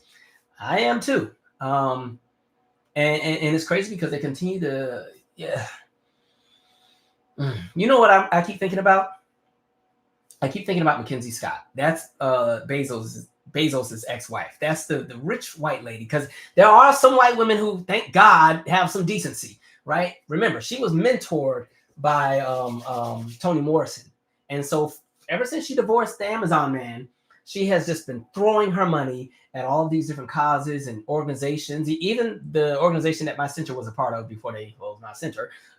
She donated $33 million to that organization. She donated $80 million to Howard. She's been donating hundreds of millions of dollars to HBCUs. The thing that I feel like is going to happen at some point is they're going to find a way to put a limit on what she can donate, or they're going to make some kind of law where you're not allowed to donate or grant or anything like that, because it's a violation of the DEI, and any federally or state funded institution is not allowed to accept donations. I see it coming. I hope it doesn't happen, but with the way the white folks are moving right now, just understand there's no limit to how low they will go at the moment. So I could see something like that going down. Let's see. Somebody said Baltimore to DC isn't bad. Yeah, that's not bad. It's like a 45-minute drive when traffic isn't bad. But traffic sucks. It's like an hour and 20. But you can also take the MARC train. Baltimore's not a bad commute. Like there's a lot of even at one point when I was considering purchasing, I was looking at Baltimore as well, just because it's a lot more affordable than DC. But that was before I started changing my mind and thinking, actually, I want to just go to a totally different area for a little bit. But yeah, like commuting, Baltimore's not that bad off as far as how long the commute is. But there's a lot of folks who do it. Somebody said, Avocado Queen said, yes, Avocado Queen, by the way, you were not at the last Zoom party that I've been meaning to get you, by the way. You're the main one saying, when's the Zoom party? And then we had one. You wasn't there, but you're forgiven. Okay, anyway, back to your comment. Yes, anti-blackness is global, but respectfully disagree that the experience in another country will be largely the same as America. The number of Black Americans leaving or living gets better. No, I don't think it will be the same as America. I just think it will be a different kind of experience that you have to build yourself and adjust to. And it's not saying that it will be equatably as terrible. I just think it's a different kind of experience that either you're built for it or you're not. It goes back, and this is so unrelated, but for some reason, this is the first thing that popped in my head. Remember when we were covering... This is in the era of entanglement with Jada and August Alsina and Will Smith. And that was back when I used to talk about the Red Couch show, or whatever, the Red Table Talk. And I said, I'm going to start my own show called the Black Couch Conversation. In one of those videos, I remember specifically saying that when it came to Will and Jada, where August messed up was August, again, this is just based on what was put out there and what was said. August, for some reason, thought Jada was going to leave Will. And I said, Jada and Will have a crazy that the two of them understand and are good with because they're used to it. It's a kind of crazy that they understand that makes sense in the world that they've created for themselves. And so they're always going to stick to that versus go to somebody else's crazy, like in August or whatever goes on in his life, because that ain't Jada's bailiwick. Will is. Will knows every one of Jada's flaws, ills, and vice versa. Jada knows every flaw and ill of Will, and they are used to their kind of crazy, and that's what works for them, and that's why they're still together. I read both of their books, and they're great reads, by the way. I read the Will book, I read the Jada book, because first I read the Will book, and I was so impressed, like, damn, man, people really misunderstood this guy. So then I read the Jada book, because I was like, I want to see how Jada sees the world. I was like, okay, I get why they move the way they move and how they do everything. I have no beef with Jada, I have no beef with Will, because folks be trying to paint Jada as public enemy number one, but after reading both of those books, I said, okay, they match each other's crazy. So getting back to the main point, living here, I understand the crazy of America. Now, I could internally take the time to learn the craziness of another country and adjust and make it work, but I don't feel like doing it. Like, I don't want to. I'll tolerate this crazy, because America is so big that when I get sick and tired of DC, I can hop on the train and go to New York and live a totally different life for a great weekend and have a great time. And if New York ain't cutting it, I can fly to Georgia and go visit my mom. And everything's good there. And then if I need something different, because maybe I just want to be in a space and I want to see some palm trees and citrus trees, I can fly to LA and visit my grandpa, right? And enjoy the sunshine. And maybe if the air is too smoky because they got some wildfires, I can fly to Seattle and go to my home state and just inhale the air because it's so crisp. And I swear when I grew up in Washington State, nobody had asthma because the air used to be so clean up there. And you can literally drink the water from the tap and not catch anything. And if I don't want to be in Washington State because it's just not diverse enough, specifically in Spanaway, I can go to Chicago, right? And have some really, really great food. All right. And if Chicago's too cold because, Chicago is cold as hell until about April, I can go to Houston and eat great food, right? Great food, be full. I'm sure if I lived in Houston, I'd definitely be about 60 pounds heavier. I'd have a more solid build and be corn-fed built as far, right? But again, even with Houston, maybe if the food is so good, but I need something different, I can just go down the street to New Orleans and have a whole new experience. And if I don't want to do that, if I just want to go to the beach, I can. I don't go to Florida for fun because Florida get on my nerves with the governing. But I can go to Miami, right? I can go to the beach, right? Have a great time. And if I don't want to do that, I can go to Hawaii. I know the Hawaiians are telling us to stop going over there, but I can go to different beaches. So as crazy as America is, right? You can build so many different lives in the United States. It doesn't mean you can escape the nonsense that's happening, but you can kind of create the space that you want to be in. One of the reasons why I really have never left DC is because I fell in love with it. I loved how Black it was, and not just DC, but the surrounding area, like PG County, all that's, it's surrounded on 3 sides by Maryland, 1 side by Virginia. I love that, there's this whole Black epicenter that's here. I love the culture that's here. I love the music that's here. I love that it's so close to all the other cities in the Eastern Corridor where you can, Boston, New York, Philly, Baltimore, DC, Richmond, Charlotte, even Wilmington, Delaware. They're all just up and down this little strip that you can go up into. And so literally I can have any kind of weekend I want to by just getting in the car or hopping on the train. And so stuff like that makes me appreciate an area like this. And because I was a child that moved so much as a kid because we were military, I've always felt like I was homeless. And that's maybe not the right term, but I've always felt like I've never had a foundation as far as what I could call home. If there's anything that I could call home, it would have been Savannah, Georgia, because that was the only constant I ever had as a kid. We lived in 14 different houses by the time I left for college because we were always moving. Like I said, I went to 4 different elementary schools. And so when I got to DC, this is the longest I have ever lived anywhere, ever. And so I just, even with my current plans to do New York for a few years has been really hard because I really don't want to leave DC.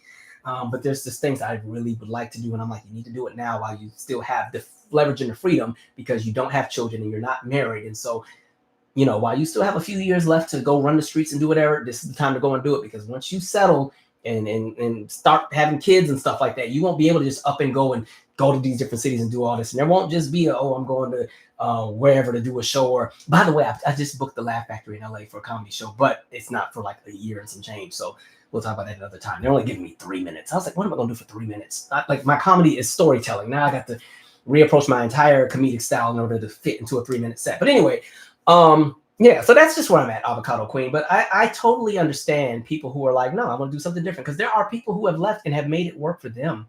There are people who have lived in Europe or parts of Asia or Australia or Central and South America and have had a great time and love it. I mean, love it, right? So this is just where I'm at. I'm good, but I totally understand why other people would want to, right? And so I want people to just do what is good for them. I have an eyelash in my eye and it is killing me. And I'm trying to not keep going after it while I'm talking, but whatever. Let's see. Somebody said, when was the Zoom party? I don't even remember when the Zoom party was. It was a few months ago, but I remember specifically you asked for it. And so I was like, yeah, y'all, we got the Zoom party. Actually, look, I can just go to my announcements. Let's see. It's been a few months. Let me just go to my community tab. And I was like, where's Avocado Queen at? She was the main one asking for it and she ain't here. Let's see. Zoom party. It's not that important. It was some months back though. I know that. I'm going to say it was sometime at the top half of the year. Whatever. Anyway, let's keep it moving. Let's see. Somebody said, imagine Blaxit on a grand scale. Now you'd be speaking my language. Now, let's say it was like 10 million Black folks got up out of here and all went to one spot. Then I would think about it. But then my concern would be, are we now colonizing whatever place we went to? That's the other thing about being an American and going to another place. We have to also make sure that we don't go to another country and do exactly what it is that we argue and campaign against. Like if you're going to move to another country, you're moving to that country to embrace what it is that they have and become a part of their community, not isolate yourself and build your own Americans only neighborhood and build almost a colony in somebody else's country and then start regulating who can come inside of that. Like that's a thing. That was the one thing that kind of made me very uncomfortable when I was in Jamaica and I saw that a lot of the beaches were bought and owned privately by a lot of the resort companies, and that the beaches, you had to either pay to get on the beach, and the one beach that was free wasn't one of the nice fancy resort beaches like a Sandals. That made me feel some kind of way, which is why I was glad that we didn't stay at a resort and we did the real Jamaica. But it made me feel some kind of way because I'm looking at all these kids that are up and down, and I mind you, they're having a ball at the free beach, but I'm like, I think that sucks. They should be able to be on the beach that's the country that they're native to. How the hell are you gonna be some corporation and just buy up the land and tell the people they can't go to something? Like, what the? Ooh, that pissed me off seeing that. All right. Anyway. What else? Okay, so those are my main. Oh, Odell Beckham Jr. I forgot about that. Let me go to this really quick. This is gonna be a little bit quicker because rich people and their problems. We got other stuff going on, but let's go to Odell Beckham real quick because I saw a lot of people talking about this as well. Okay. Odell Beckham Jr. addresses backlash to his comments around 100 million not lasting. What a world. Odell Beckham Jr. becomes the latest high-profile, high earner to break down the dizzying math behind the big dollar amounts. We've heard of girl math, boy math, kid math, even millennial and boomer math, but have we ever considered NFL player math? Because according to Odell Beckham Jr., it's an entirely different equation from what the rest of us deal with. On Tuesday, December 2nd, the 33-year-old former Miami Dolphins star and current free agent responded after mounting criticism over his remarks on the Pivot podcast, where he explained why living off $100 million 5-year contract is far more complicated than it sounds. And then his response, this was in response to the backlash he got. Boy, you can't say anything in this world nowadays, he wrote on a post in X with the crying, laughing face emoji. That's why I've been in my own lane, my own world, put the way. People love to take ish completely out of context to rationalize a statement in their own head that makes sense to them. What a world. What a world. Okay, although the comments were originally made during an October episode of a popular podcast, they resurfaced this week after former NFL player Shannon Sharpe criticized Beckham during an episode of his Nightcap podcast. I wonder if Shannon Sharpe got his money together after having to pay that girl all that money while he's talking.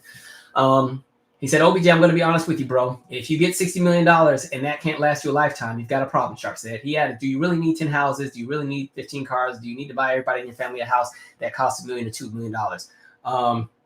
Let's see, I'm fast forward a little bit. I always have to explain this to people. OBG said, you give somebody a 5-year, $100 million contract. That's 5 years for $60 million. We're getting taxed. That's $12 million a year. You have to spend, use, save, invest, flaunt, whatever. He continued, I'm just being real. I'm going to buy a car, get my mom a house. Everything costs money. If you're spending $4 million a year, that's really $40 million over 5 years, $8 million a year. You start breaking down the numbers, and that's a 5-year span. You're getting the $8 million. Can you make it last forever? Beckham, who has an estimated net worth of about $45 million and has earned more than $101 million during his 11 years in NFL, also pointed out that cars, supporting family, buying a home, other lifestyle decisions can eat into that number quickly. Sharpe, whose net worth is roughly, wait a minute, now how is it? Okay, that's Sharpe. Okay, Sharpe's net worth is estimated at roughly $14 million. I had it mixed up. Counter that many of those costs reflect personal choices rather than necessities. All right. Let's see. OBJ is far from the first public figure to announce or highlight how quickly money can disappear once fame, personal needs, and expectations rise. Actress Taraji P. Henson has similarly spoken about lifestyle creep, the escalating costs that come with visibility and success. All right, so I'm going to stop there. Now, I will say for Taraji, with Taraji's situation, she was talking about getting that $100,000, and by the time you pay the agent and everything else, she left with like $20,000 or $30,000. I think she's in a different category because Taraji has never been given $100 million for anything. And I think for right now, one, Hollywood is collapsing. There's less money to go around, and you see the music industry collapsing as well. I think a lot of these celebrities are actually broke, which is why so many of these celebrities all of a sudden have podcasts, right? Tons of them. To the point where now us YouTubers, we got to compete with the celebrities because they got to find ways to get quick money too. But getting back to Odell Beckham Jr., what I would say is, because the argument that he was making is, okay, you get the $100 million, but then you got to pay the taxes on it, and then really it's only $60 million. And I'm like, only $60 million, huh? I'm just going to say this. There are people that are living off $30,000 and making it work somehow.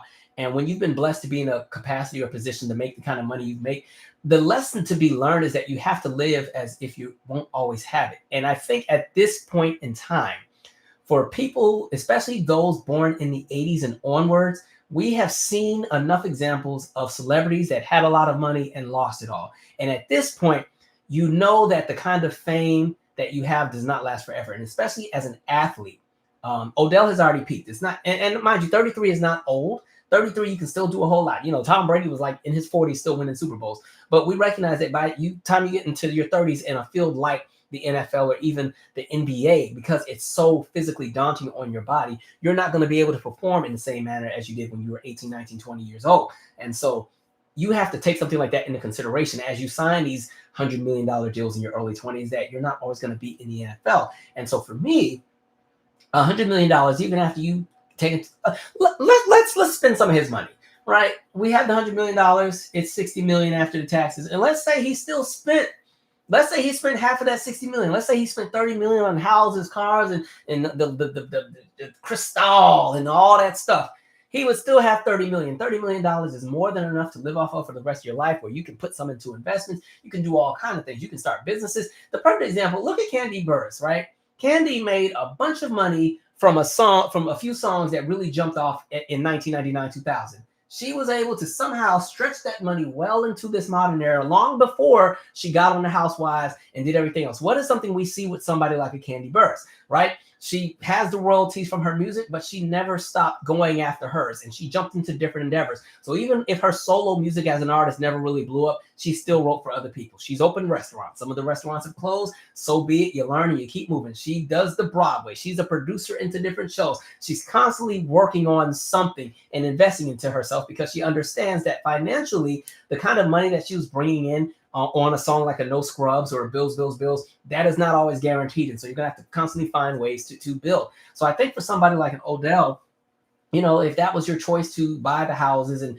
the yachts and stuff, that's cool. But I think people need to also consider that the kind of fame that you have is not always guaranteed and is not always long-term. And so I think the lesson is to, when you get that opportunity, that you think about the end result. You think about the next 20 years, even with the kids that I used to work with, because all of them had hoop dreams and NFL dreams. And I always said, I love that for you, but let's talk about your life after you retire. Let's say you do make the NFL. Let's say you have a great career. I mean, millions of dollars, you know, you flying me out to come sit in the suite so I can cheer for you. Yeah, that's my kid right there. Man, I taught him to read. Like, I want to be in the crowd cheering too. But after you have that amazing career, let's say you do 10 or 11 years in the NFL, you're only in your early 30s. What's next, right? What else are you going to get into, right? Because if you just plan to live off of your money for the rest of life, you can do that if you kind of downsize, and maybe instead of having the $20 million mansion that you're going to have to pay taxes on and pay utilities on, because those electric bills are high and that water bill is high with the 3 pools and all the different things that you have to pay and the property taxes and so on and so forth, that money adds up over time. So, you know, what is next? What in addition are you going to be doing? Somebody just put MC Hammer in the chat, a perfect example. $33 million, and $33 million in 1990 was a lot of money. Let's do a calculator to see what that was. How much was 33 million in 1990? That's the equivalent of $81.8 million today, right? That's the kind of money he had, and he burned through it all. And he's the perfect example because, hey, he bought a house that was $10 million, $10 million mansion. Again, if you had 33 million, you just spent a third of it on a house. He spent $68,000 alone just on the mirrors in the house, right? So you spend the $10 million on the mansion. And then again, he was somebody who was very generous, you know, because that's one of the things too. We want to take care of everybody. We want to bring everybody on, but there has to be a way that you go about doing it in a way that is not detrimental to your own livelihood. But he brought everybody on, which we commend him for. But unfortunately, that meant that he had high expenses. So monthly, he was burning, I want to say he was either burning through $2 million a month or it was $500,000 a month. I can't remember what the figure was. It was one of those two. And that was whether he was bringing it in or not. And so again, that 33 million, that was 1990 going into 91. By the time we get to 91 going into 92, he has the Too Legit to Quit album, right? The Too Legit to Quit album was not the hit that it was supposed to be. It still sold 5 million copies, but the label spent like $20 million marketing the project. They spent all this money on the tour. So like, big money. So by the time we get to the mid 90s, the money has slowed, right? But he still has this massive operation. He has the $10 million mansion with the new bills. He has an entourage of over 200 people because, you know, if you've ever seen an MC Hammer show, he had like 30 dancers and 20 people in the band. And that folks was getting paid that weren't even doing nothing. They just there to just be in the back. And they was getting checked, right?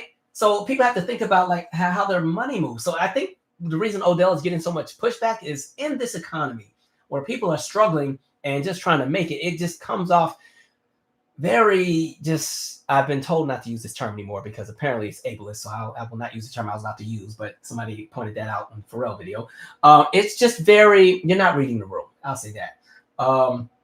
And so I get it. And I will also say that some of these celebrities that get into these big contracts also do have very big bills. So we've seen a lot of celebrities that do, and this is not just in sports, but this is in music, everything. We've seen a lot of big celebrities have 20, 30, 40, $100 million contracts and still end up broke.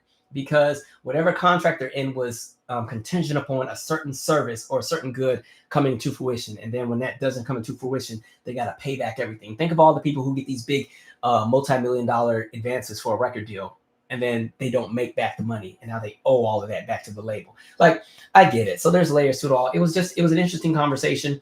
But again, I think somebody like, oh, $100 million. If he was talking about $2 or $3 million, I could have heard him out. But $100 million, sir, no. Right. I'm sorry. No. Anyway, let's read the chat. So those are all my big topics. I'll go through the chat and we'll chop it up for a little bit before I wind this down. I want to just make sure I didn't skip any additional topics while I'm at it. Let's see. Okay, I'll get to those in a second too. There's one more thing I do want to cover. Let's see.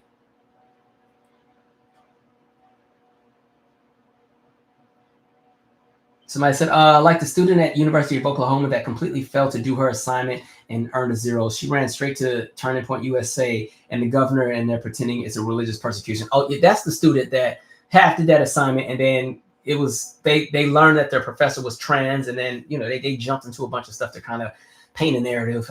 People are messy. I'll say that. Yeah, and so now it's all of a sudden religious persecution. It's like, no, you did an assignment out of spite and hatred on purpose. And now you're mad that the professor pushed back. So now you want to make it your religion is being attacked. Please, I'm tired of these folks pretending to be good people. Somebody said racism is expensive. I agree. The next Zoom party, I'll do something before the new year for sure. So I will put out the announcement. But like I said, I'm trying to get the next So What Happened episode done. My goal was to have it out before the new year. Is probably not happening, just because it takes a really, really, really, really, really, really, really long time. But that is one of the goals I do have, is to try to get this next So What Happened episode ready. I'm not going to tell you who the episode is on, but just know it's a lot. It's a lot of work. And so I'm trying to really use my holiday time to work on that. That's how I got the Mariah one finished. I took 2 weeks off from work and just locked in, and then still missed my deadline. And the Mariah one just came out on New Year's, but it is what it is. Let's see.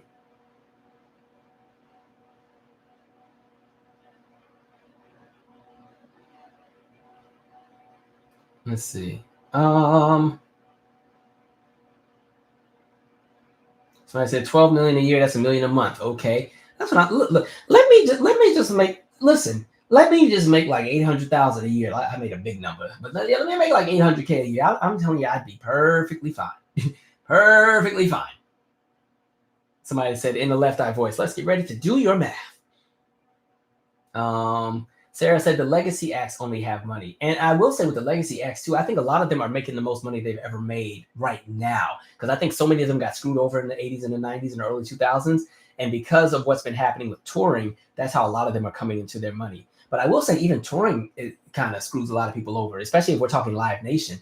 For a lot of people who go on tour, they only get money specifically from the original ticket sales, not resell. So if I go on tour, the Calvin Michaels experience, and I book SoFi Stadium in LA, if I'm selling all my tickets for $50, but then the resellers sell, I sell a ticket for $50, but a reseller buys it and resells my ticket for $890 to come see my show, right? I'm still only getting the $50. I'm not getting $890. The reseller gets the difference of that $840. I only get the $50. In addition to that, with a lot of the Live Nation deals, I don't get any of the money made from concessions.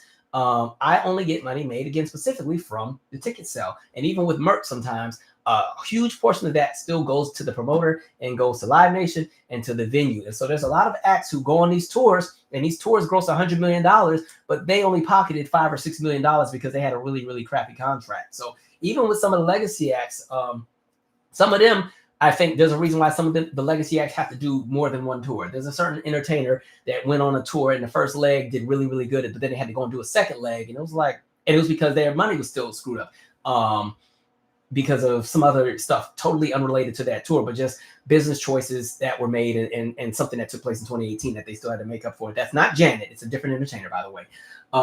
And yeah, they had to do a second leg of their tour, and that tour still made $100+ million. But I'd be interested to see how much they actually got to pocket. So yeah, well, it's a lot. Let's see.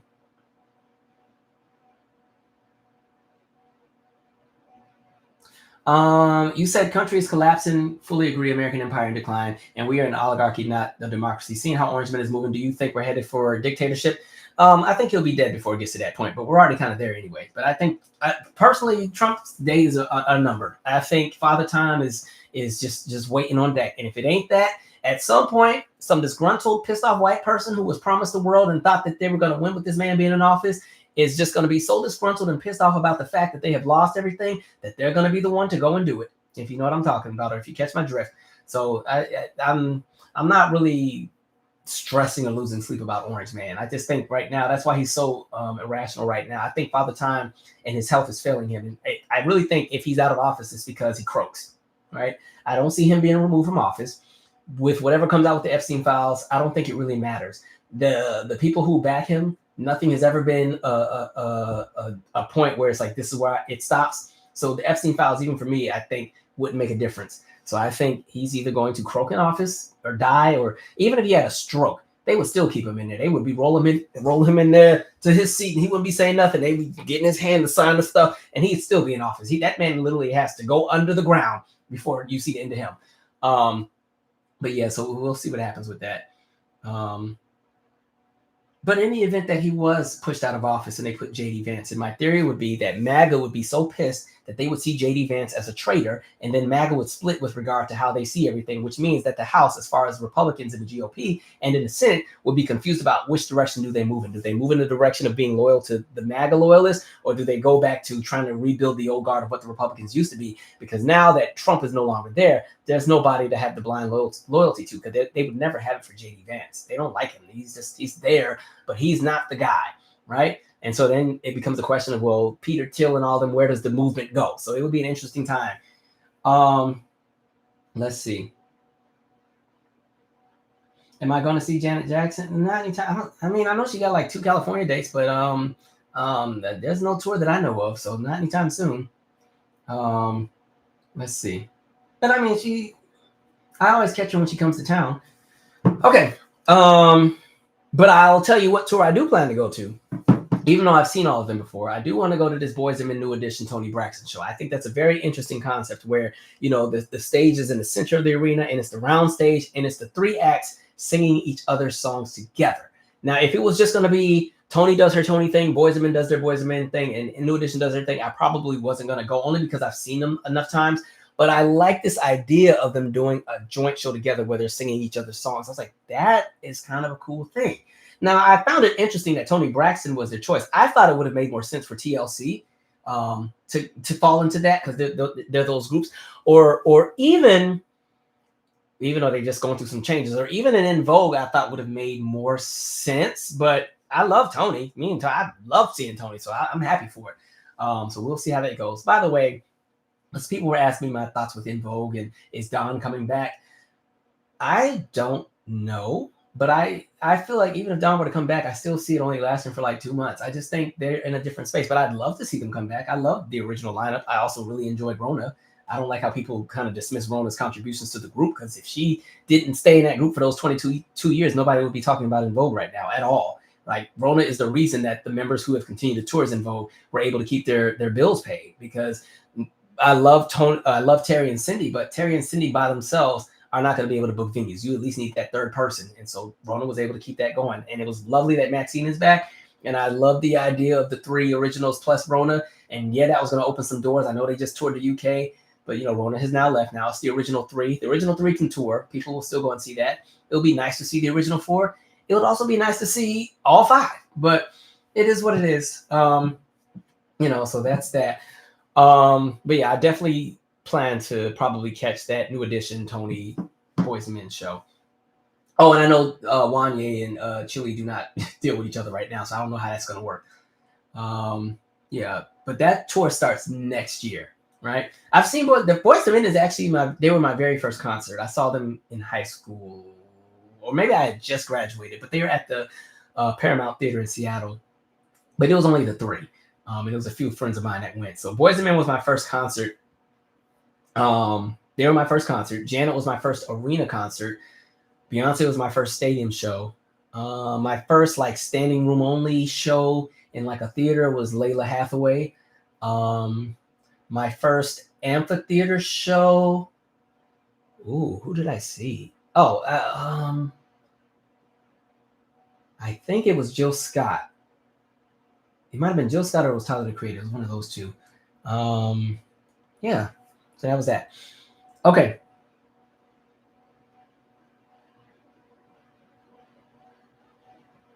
Let's see. Somebody said, "Why not give me the '90s tea?" I don't know what that's in reference to, but it's something. Let's see. Let's see here. The other thing I did want to talk about briefly, and it's not even important anymore, but I did see that clip that y'all had asked me about. That's the one where I said I made the video about it. That's the clip with the kids that were at the church and they were supposed to talk about, you know, what they were grateful for. And then the girl had said that she was grateful for her stepmother because the stepmother, sometimes she feels like that's the only person who listens to her. All I'm going to say is this, because it brought a lot of backlash and smoke and people were whacking everybody. What I think would have made sense. Oh, what up, Angel Haven?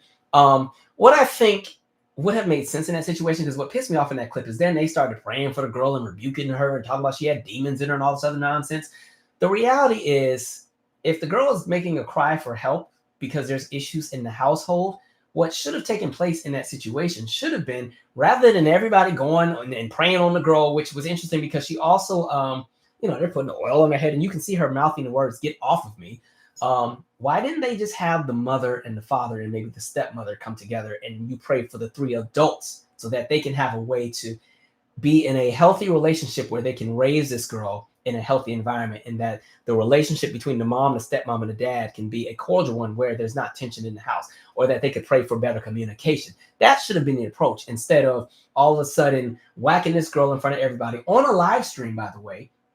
And then, you know, painting the girl, the rebuking this and the demons this and something. I was like, I don't know what kind of church this is, but these churches, y'all keep, there's a reason why people ain't going. And I know this is one of them churches that only got 30 members. There's a reason ain't nobody in there, right? Y'all got to stop doing that crap to these kids. Like, and the fact that the girl initially stopped herself from saying what she was going to say because she knew it was going to start some stuff. And then they encouraged her to say what was on her mind. So she said what was on her mind. And then they got mad. I said, see.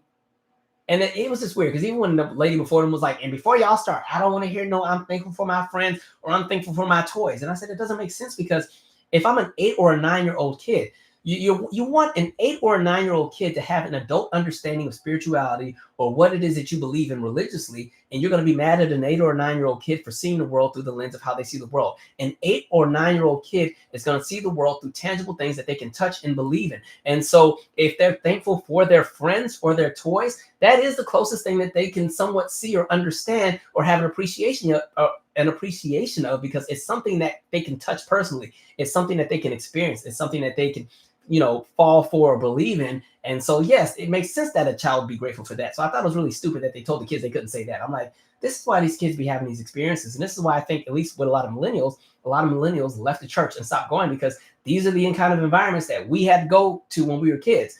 And this is not to whack the church, because I've always said before, I think one of the reasons why I've always been very comfortable speaking in front of people is, as a kid, especially a kid that grew up in church. Like, I was an usher at one point.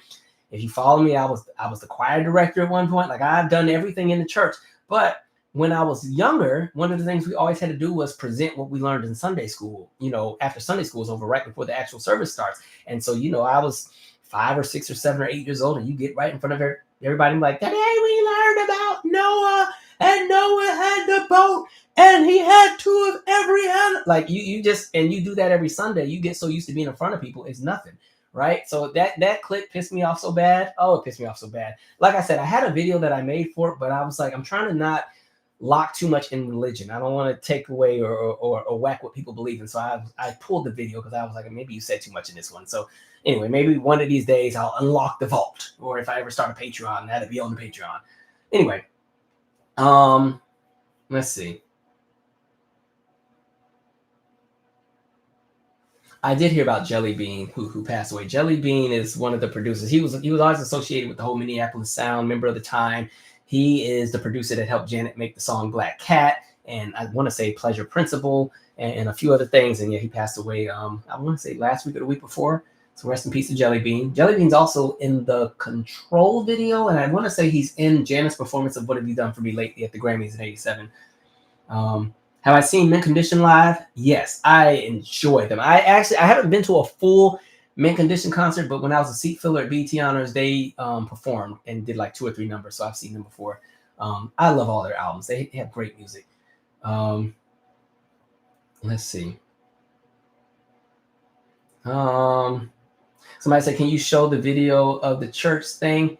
I would show it, but I don't like, so normally when I show videos, I've already done and downloaded all the pieces and I have them in a folder so I can just play them. If I find the clip, I have to find, let's see, maybe I can find it. Let's see. Cause I'll just go to my video I initially made and then, maybe I can, one of the things, oops, not that one. That's my other thing. Maybe I can, just highlight that piece. Let me see if I can find it really quick. Cause I don't know if I still have that video. I don't think I have it. Oh wait, I never even edited the video. Never mind. Psh, sorry, I shot it and I didn't edit it. So yeah, that's also why it didn't come out. But anyway, but yeah, it's going viral from a few weeks ago. Let's see. Another thing, let's see, that I was gonna cover. That's everything. Actually, that is everything. Okay. As far as shows that I'm watching, I've really enjoyed watching the All Her Fault series. I think that is on Hulu. That's been a great watch. The morning show I discovered while I was on the plane, that's on Apple TV. That has been a great watch. Jennifer Aniston still tried it with Jamie Foxx at one time, but it's a good show. Spotify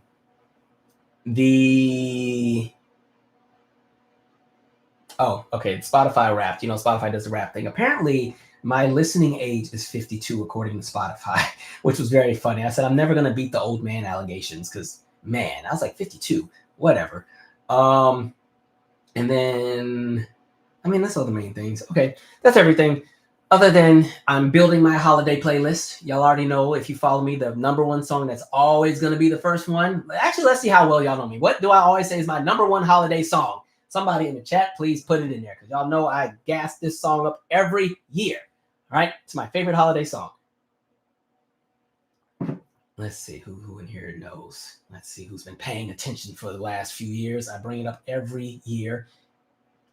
No, it's not Stevie, but we love Stevie. It's a certain song, and it's not even the studio version. It's the remix that I go up for. Thank you. Look, Alan, Toni Braxton and Shaggy, remix of Christmas in Jamaica. That is my go-to song. It don't even feel like a Christmas song. It's just got a groove. As soon as it come on, I'd be ready every time. But yeah, that's always been one of my favorites. Will always be. Love that one. Man, that is my favorite. And it's crazy because I'm not even a holiday person. Like, I don't really do Christmas like that. You know, maybe when I have kids, I'll do Christmas. Now, when I worked with the kids, I did Christmas because I was excited to give them their gifts. And I still give all my godchildren stuff. But as far as me, like, I have no holiday joy. I lost it years ago, unfortunately. And I just don't have it. Same with Thanksgiving and stuff. I don't do it, but I'll fellowship and be in community with folks. I haven't even put up a Christmas tree since 2010, right? That's just me, but it is what it is. Somebody said their listening age is 68. Okay. All right. That sounds like you were listening to a lot of 70s music in your list. That would be my guess. Somebody said Mariah Carey. Now, Mariah Carey does have one of my favorite Christmas songs, which is her rendition of Oh Holy Night. And I also like When Christmas Comes. I like those. Those are my two Mariah holiday songs that I like. Let's see. Let's read a few more comments before we call it a day here. I need to go to bed while I'm over here hanging. It's been 3 hours already.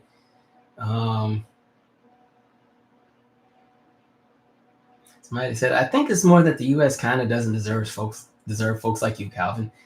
Thank you for that. I just, and I'm not an anomaly. There's a lot of people who move and operate just like I do. The only difference is I have a platform and just say how I feel. But there's tons of me running around here, right? Tons of great people out there. You just got to get out to meet them, right? Somebody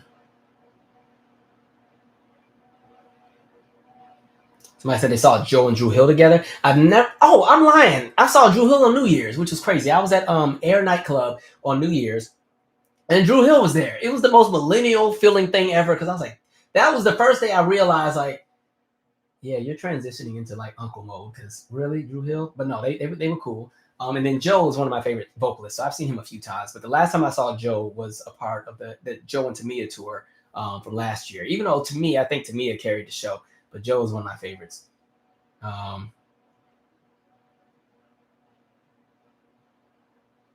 I need to get my tickets, Angel Haven. Yes, there is a TLC musical that's doing their test run in DC. I think the show's in February or March. I need to get my ticket to see that. So yeah, I definitely plan on going to that. Yeah.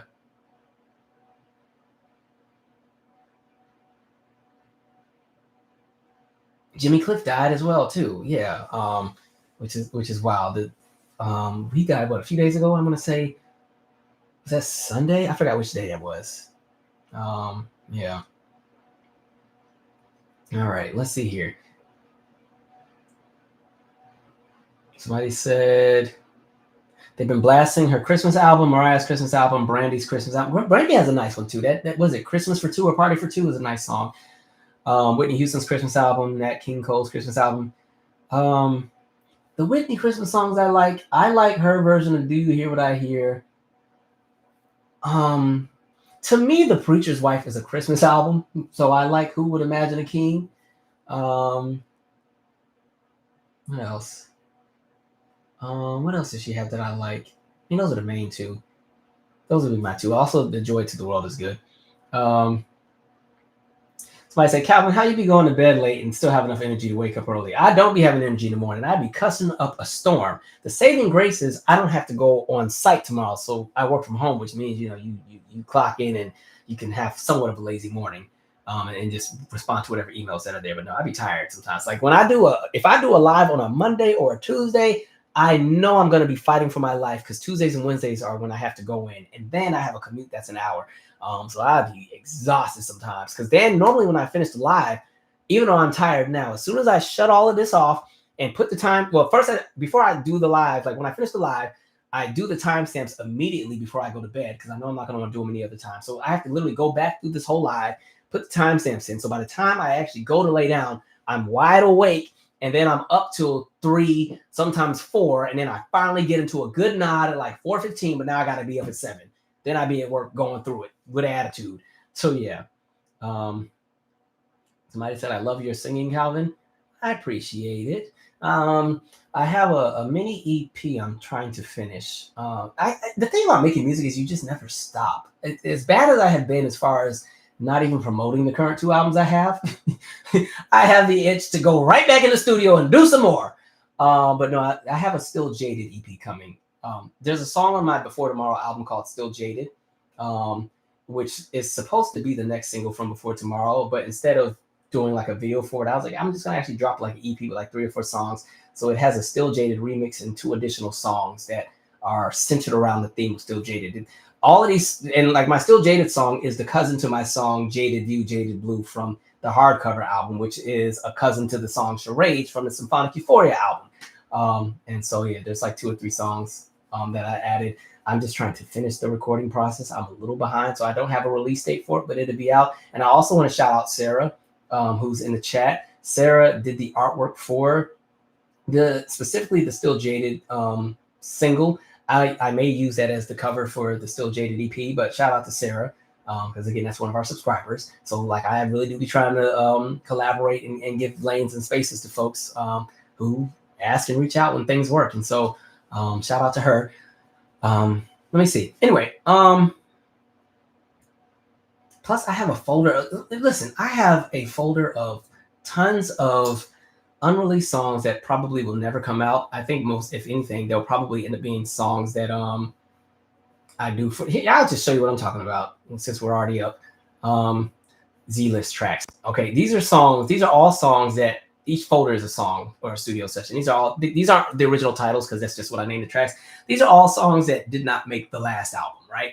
And then on top of that, then I have another folder of more songs that did not make the album, right? And then even when I go to, let's see, let me go to my actual current projects. The current album I have, even the hardcover, that's the old hardcover, the album. Those are actually the original tracks. But let me see, there is, if I go to, where is it? Where's my 2 albums? Okay, Before Tomorrow, which is one of the albums that are out. These are not the correct titles because these are just named after, what I built the track. But 1, 2, 3, 4, 5, 6, 7, 8, 9, 10, 11, 12, 13, 14, 15. 16. These are all songs that did not go on the album, right? Can I even play any of these? What's in this one? Yeah, so there's like all these different songs that didn't make the album. And then for the other album, After Yesterday, same thing. Like the songs that actually made the album are on this left side that are all in the nice organized square. And then all these other ones here, these are all songs that did not make the cut, right? Tons of tracks, right? And that's just one folder. And that's just what's whatchamacallit, on my desktop. That doesn't include everything that's on external hard drives. I feel like when you're somebody who makes music, you just never stop. So I just have an army of stuff that will probably never be out there. But I will say on the After Yesterday album, the song Desire was actually supposed to go on the hardcover, but I didn't. I just had the music made. I didn't have an actual song. And so that track sat there for years. And I just loved the track so much. I was like, I'm going to do something with it. So it ended up becoming the song I made called Desire that is on the After Yesterday album. So that's that. That's my music talk. I know I have some other stuff I'm supposed to be sharing with you guys. I have tons of things that I have yet to put out there. Like I have to finish my behind the scenes of how I even made the music video and just some of the stuff that's back there. You know, I have all the rehearsals. Let me see if I can share an example really quick. Give me 1 second. This will be in one of my behind the scenes bits, but it has, let's use this one here. What's this one? Give me 1 sec. Okay, I'll share this one piece. I normally don't be sharing this stuff, but I'll share it today. Oh, come on. Okay, so like this here, this is my, okay, so we just chopping it up at this point, y'all. So this is actually rehearsal when we were rehearsing for the I Want video. So you're like,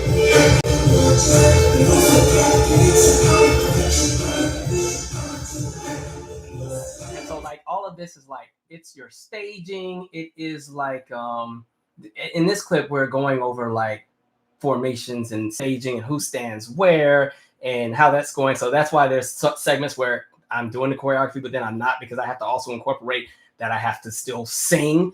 And on that song, if you remember, I'm singing against the rhythm in the ad-libs. So that means it's going to be very hard to sing against the rhythm, but then dance to the opposite beat at the same time. So it would be like trying to spin one finger this way and spin the other finger that way. And so you have to kind of put breaks in your choreography that fit where you won't be looking half crazy.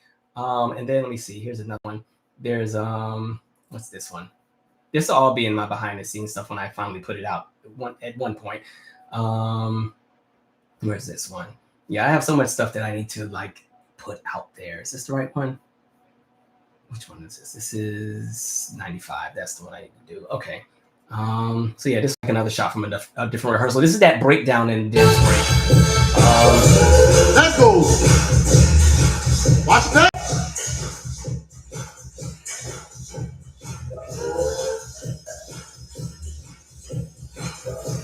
Hey. So yeah, there's tons of things that I don't share that are out there. So and mind you, we were cramming because we only had 2 days to rehearse. So we were cramming to get that stuff done. But there's tons of like behind the scenes things that I need to put out. Behind the scenes of even me putting together like some of the songs that are out there.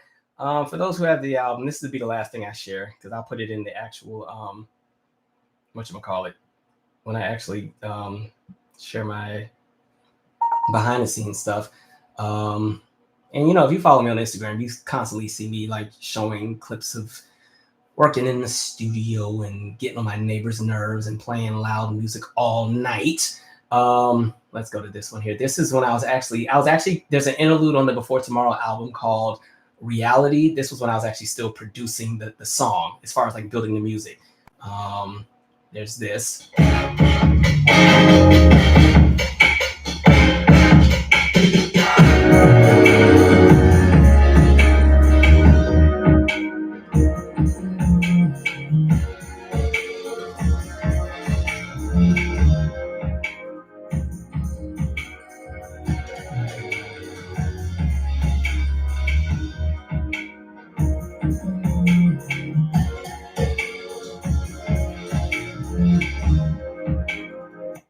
So anyway, that's that. But you've seen more than enough. But anyway, so yeah, check out those albums. I worked very, very hard on them. I just suck at promoting them. But yeah. So that's that. But anyway, so that's that. Let me go back to the chats here. I think. Oh, I think I even have behind the scenes from when we were actually still shooting the video.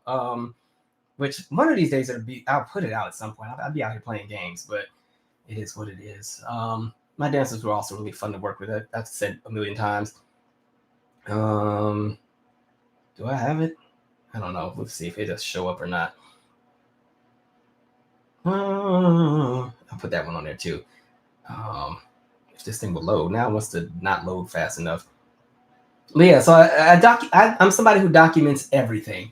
So I have, anytime I would record, I cut the cameras on. So I have footage of every album that I made. There's behind the scenes of every music video I shot. There's a music video that I shot for my song Breathe off of my very first album that will never come out, that you will never see, but I have it with me. One of these days it will just magically appear, I guess. Oh yeah, here we go. So this was, this is when we were still shooting the video.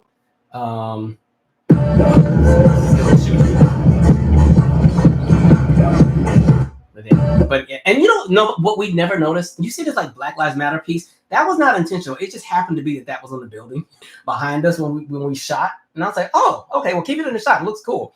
So yeah, there's tons of stuff I need to put out. It's tiring sometimes to try to do it all.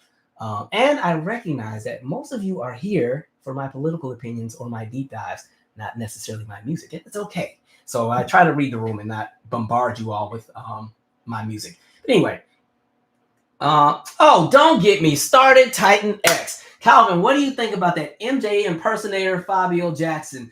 That first of all, okay, Fabio is that guy. That's the MJ impersonator. Remember the clip where there's one MJ impersonator in Times Square, and then there's another one that comes and he folds his arm and is watching like he's impressed and everything? It's the dude that he's a little pissed off that he's not in this Michael Jackson biopic. When I saw that interview, because pretty much it's like this racist Trumper that's a Michael Jackson impersonator, and he's pretty much pissed off that, they use a black person to play Michael Jackson because Michael Jackson is black. But anyway, he had this portion, I saw this clip where he was trying to say that Michael Jackson wasn't black and Michael Jackson was mixed. And his reasoning was he was trying to say that Katherine Jackson was Japanese and Native American. I was like, don't play in my face. And then he was like, and the texture of Michael Jackson's hair was because of, him having the Native American and Japanese descent. And I had to go and Google to make sure I wasn't tripping. Because listen, I am a Jackson. Listen, I know I'm a Janet stan, but we love all the Jacksons in this house, right? So, I am a member of the Jackson family compound. And I know all things Jackson, whether it is Rebe, Jackie, Tito, Jermaine, LaToya, Marlon, Randy, or Janet. So even Giovanni, okay? So I was like, wait a minute. I had to go back and look up Catherine's parents to make sure I wasn't tripping. Catherine's parents are blackity black, black, black. I don't know what that MF was talking about, but he is on some BS. That when I tell you, oh my God, I should have did a video dragging him, but I want him to like lose his notoriety. So I was like, I won't platform him, but he tried it, a loser. And then he even said that Michael Jackson did all the stuff he did to his face to look like him, because he was trying to say, these are my natural features. All I did was my nose. And I'm like, Michael Jackson doesn't know who you are. Michael Jackson wasn't in nobody's doctor's office saying, let me look like this Fabio guy. You go get a real job. Jeez Louise. Anyway, somebody said that's another album right there. I have enough material to make a bunch of albums. I just don't ever put them out. Initially, when I was doing, after I did the hardcover, I was initially doing a house EP, but I ended up pulling the project. I was like, never mind, and that's how I ended up just doing a full album. Do I have? Let me see something here. I just need to see if this works or not. Yeah, perfect example. So with this house EP, one of the songs I was gonna do, but I ended up pulling it because there's a certain celebrity who dropped "Break My Soul," and I was like, oh, they're gonna think I'm copying the house deal. But there was a song I did for that EP, because like I said, I was doing a house project at the same time, like a house EP. I'm only playing a snippet because it's not mastered or anything. I don't know if you guys can hear this or not, but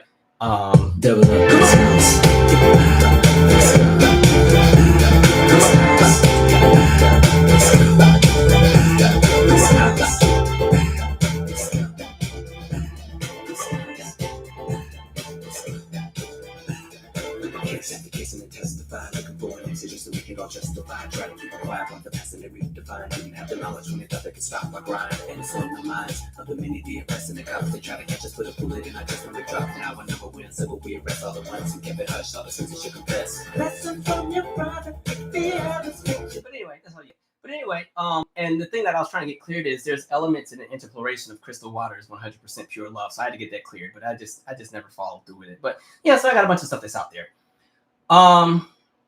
Anyway, we'll see where that goes. But yeah, that was supposed to be on the Before Tomorrow album, but I was running out of space and I was like, something has to get yanked. So that got yanked.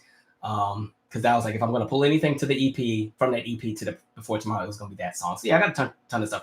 Maybe on a Zoom party, we'll just have a listen session, but I don't want to do it on this live all day. Okay. Somebody said, Calvin, we want dance lessons. And I don't even dance anymore. The only time I dance is when it's my music. I don't teach anymore. I used to teach dance. I used to teach at studio. I used to teach on competition teams, did a bunch of stuff. But yeah, somebody said, let's see. Yeah, they said MJ was mixed. I was like, get out of here. Like, what? Yeah. Okay. Anyway, this has been really fun. I thank y'all for hanging with me. I did a little bit more time than I wanted to, but it's cool. I wanted to end on a good note because we spent so much time talking about how terrible people are.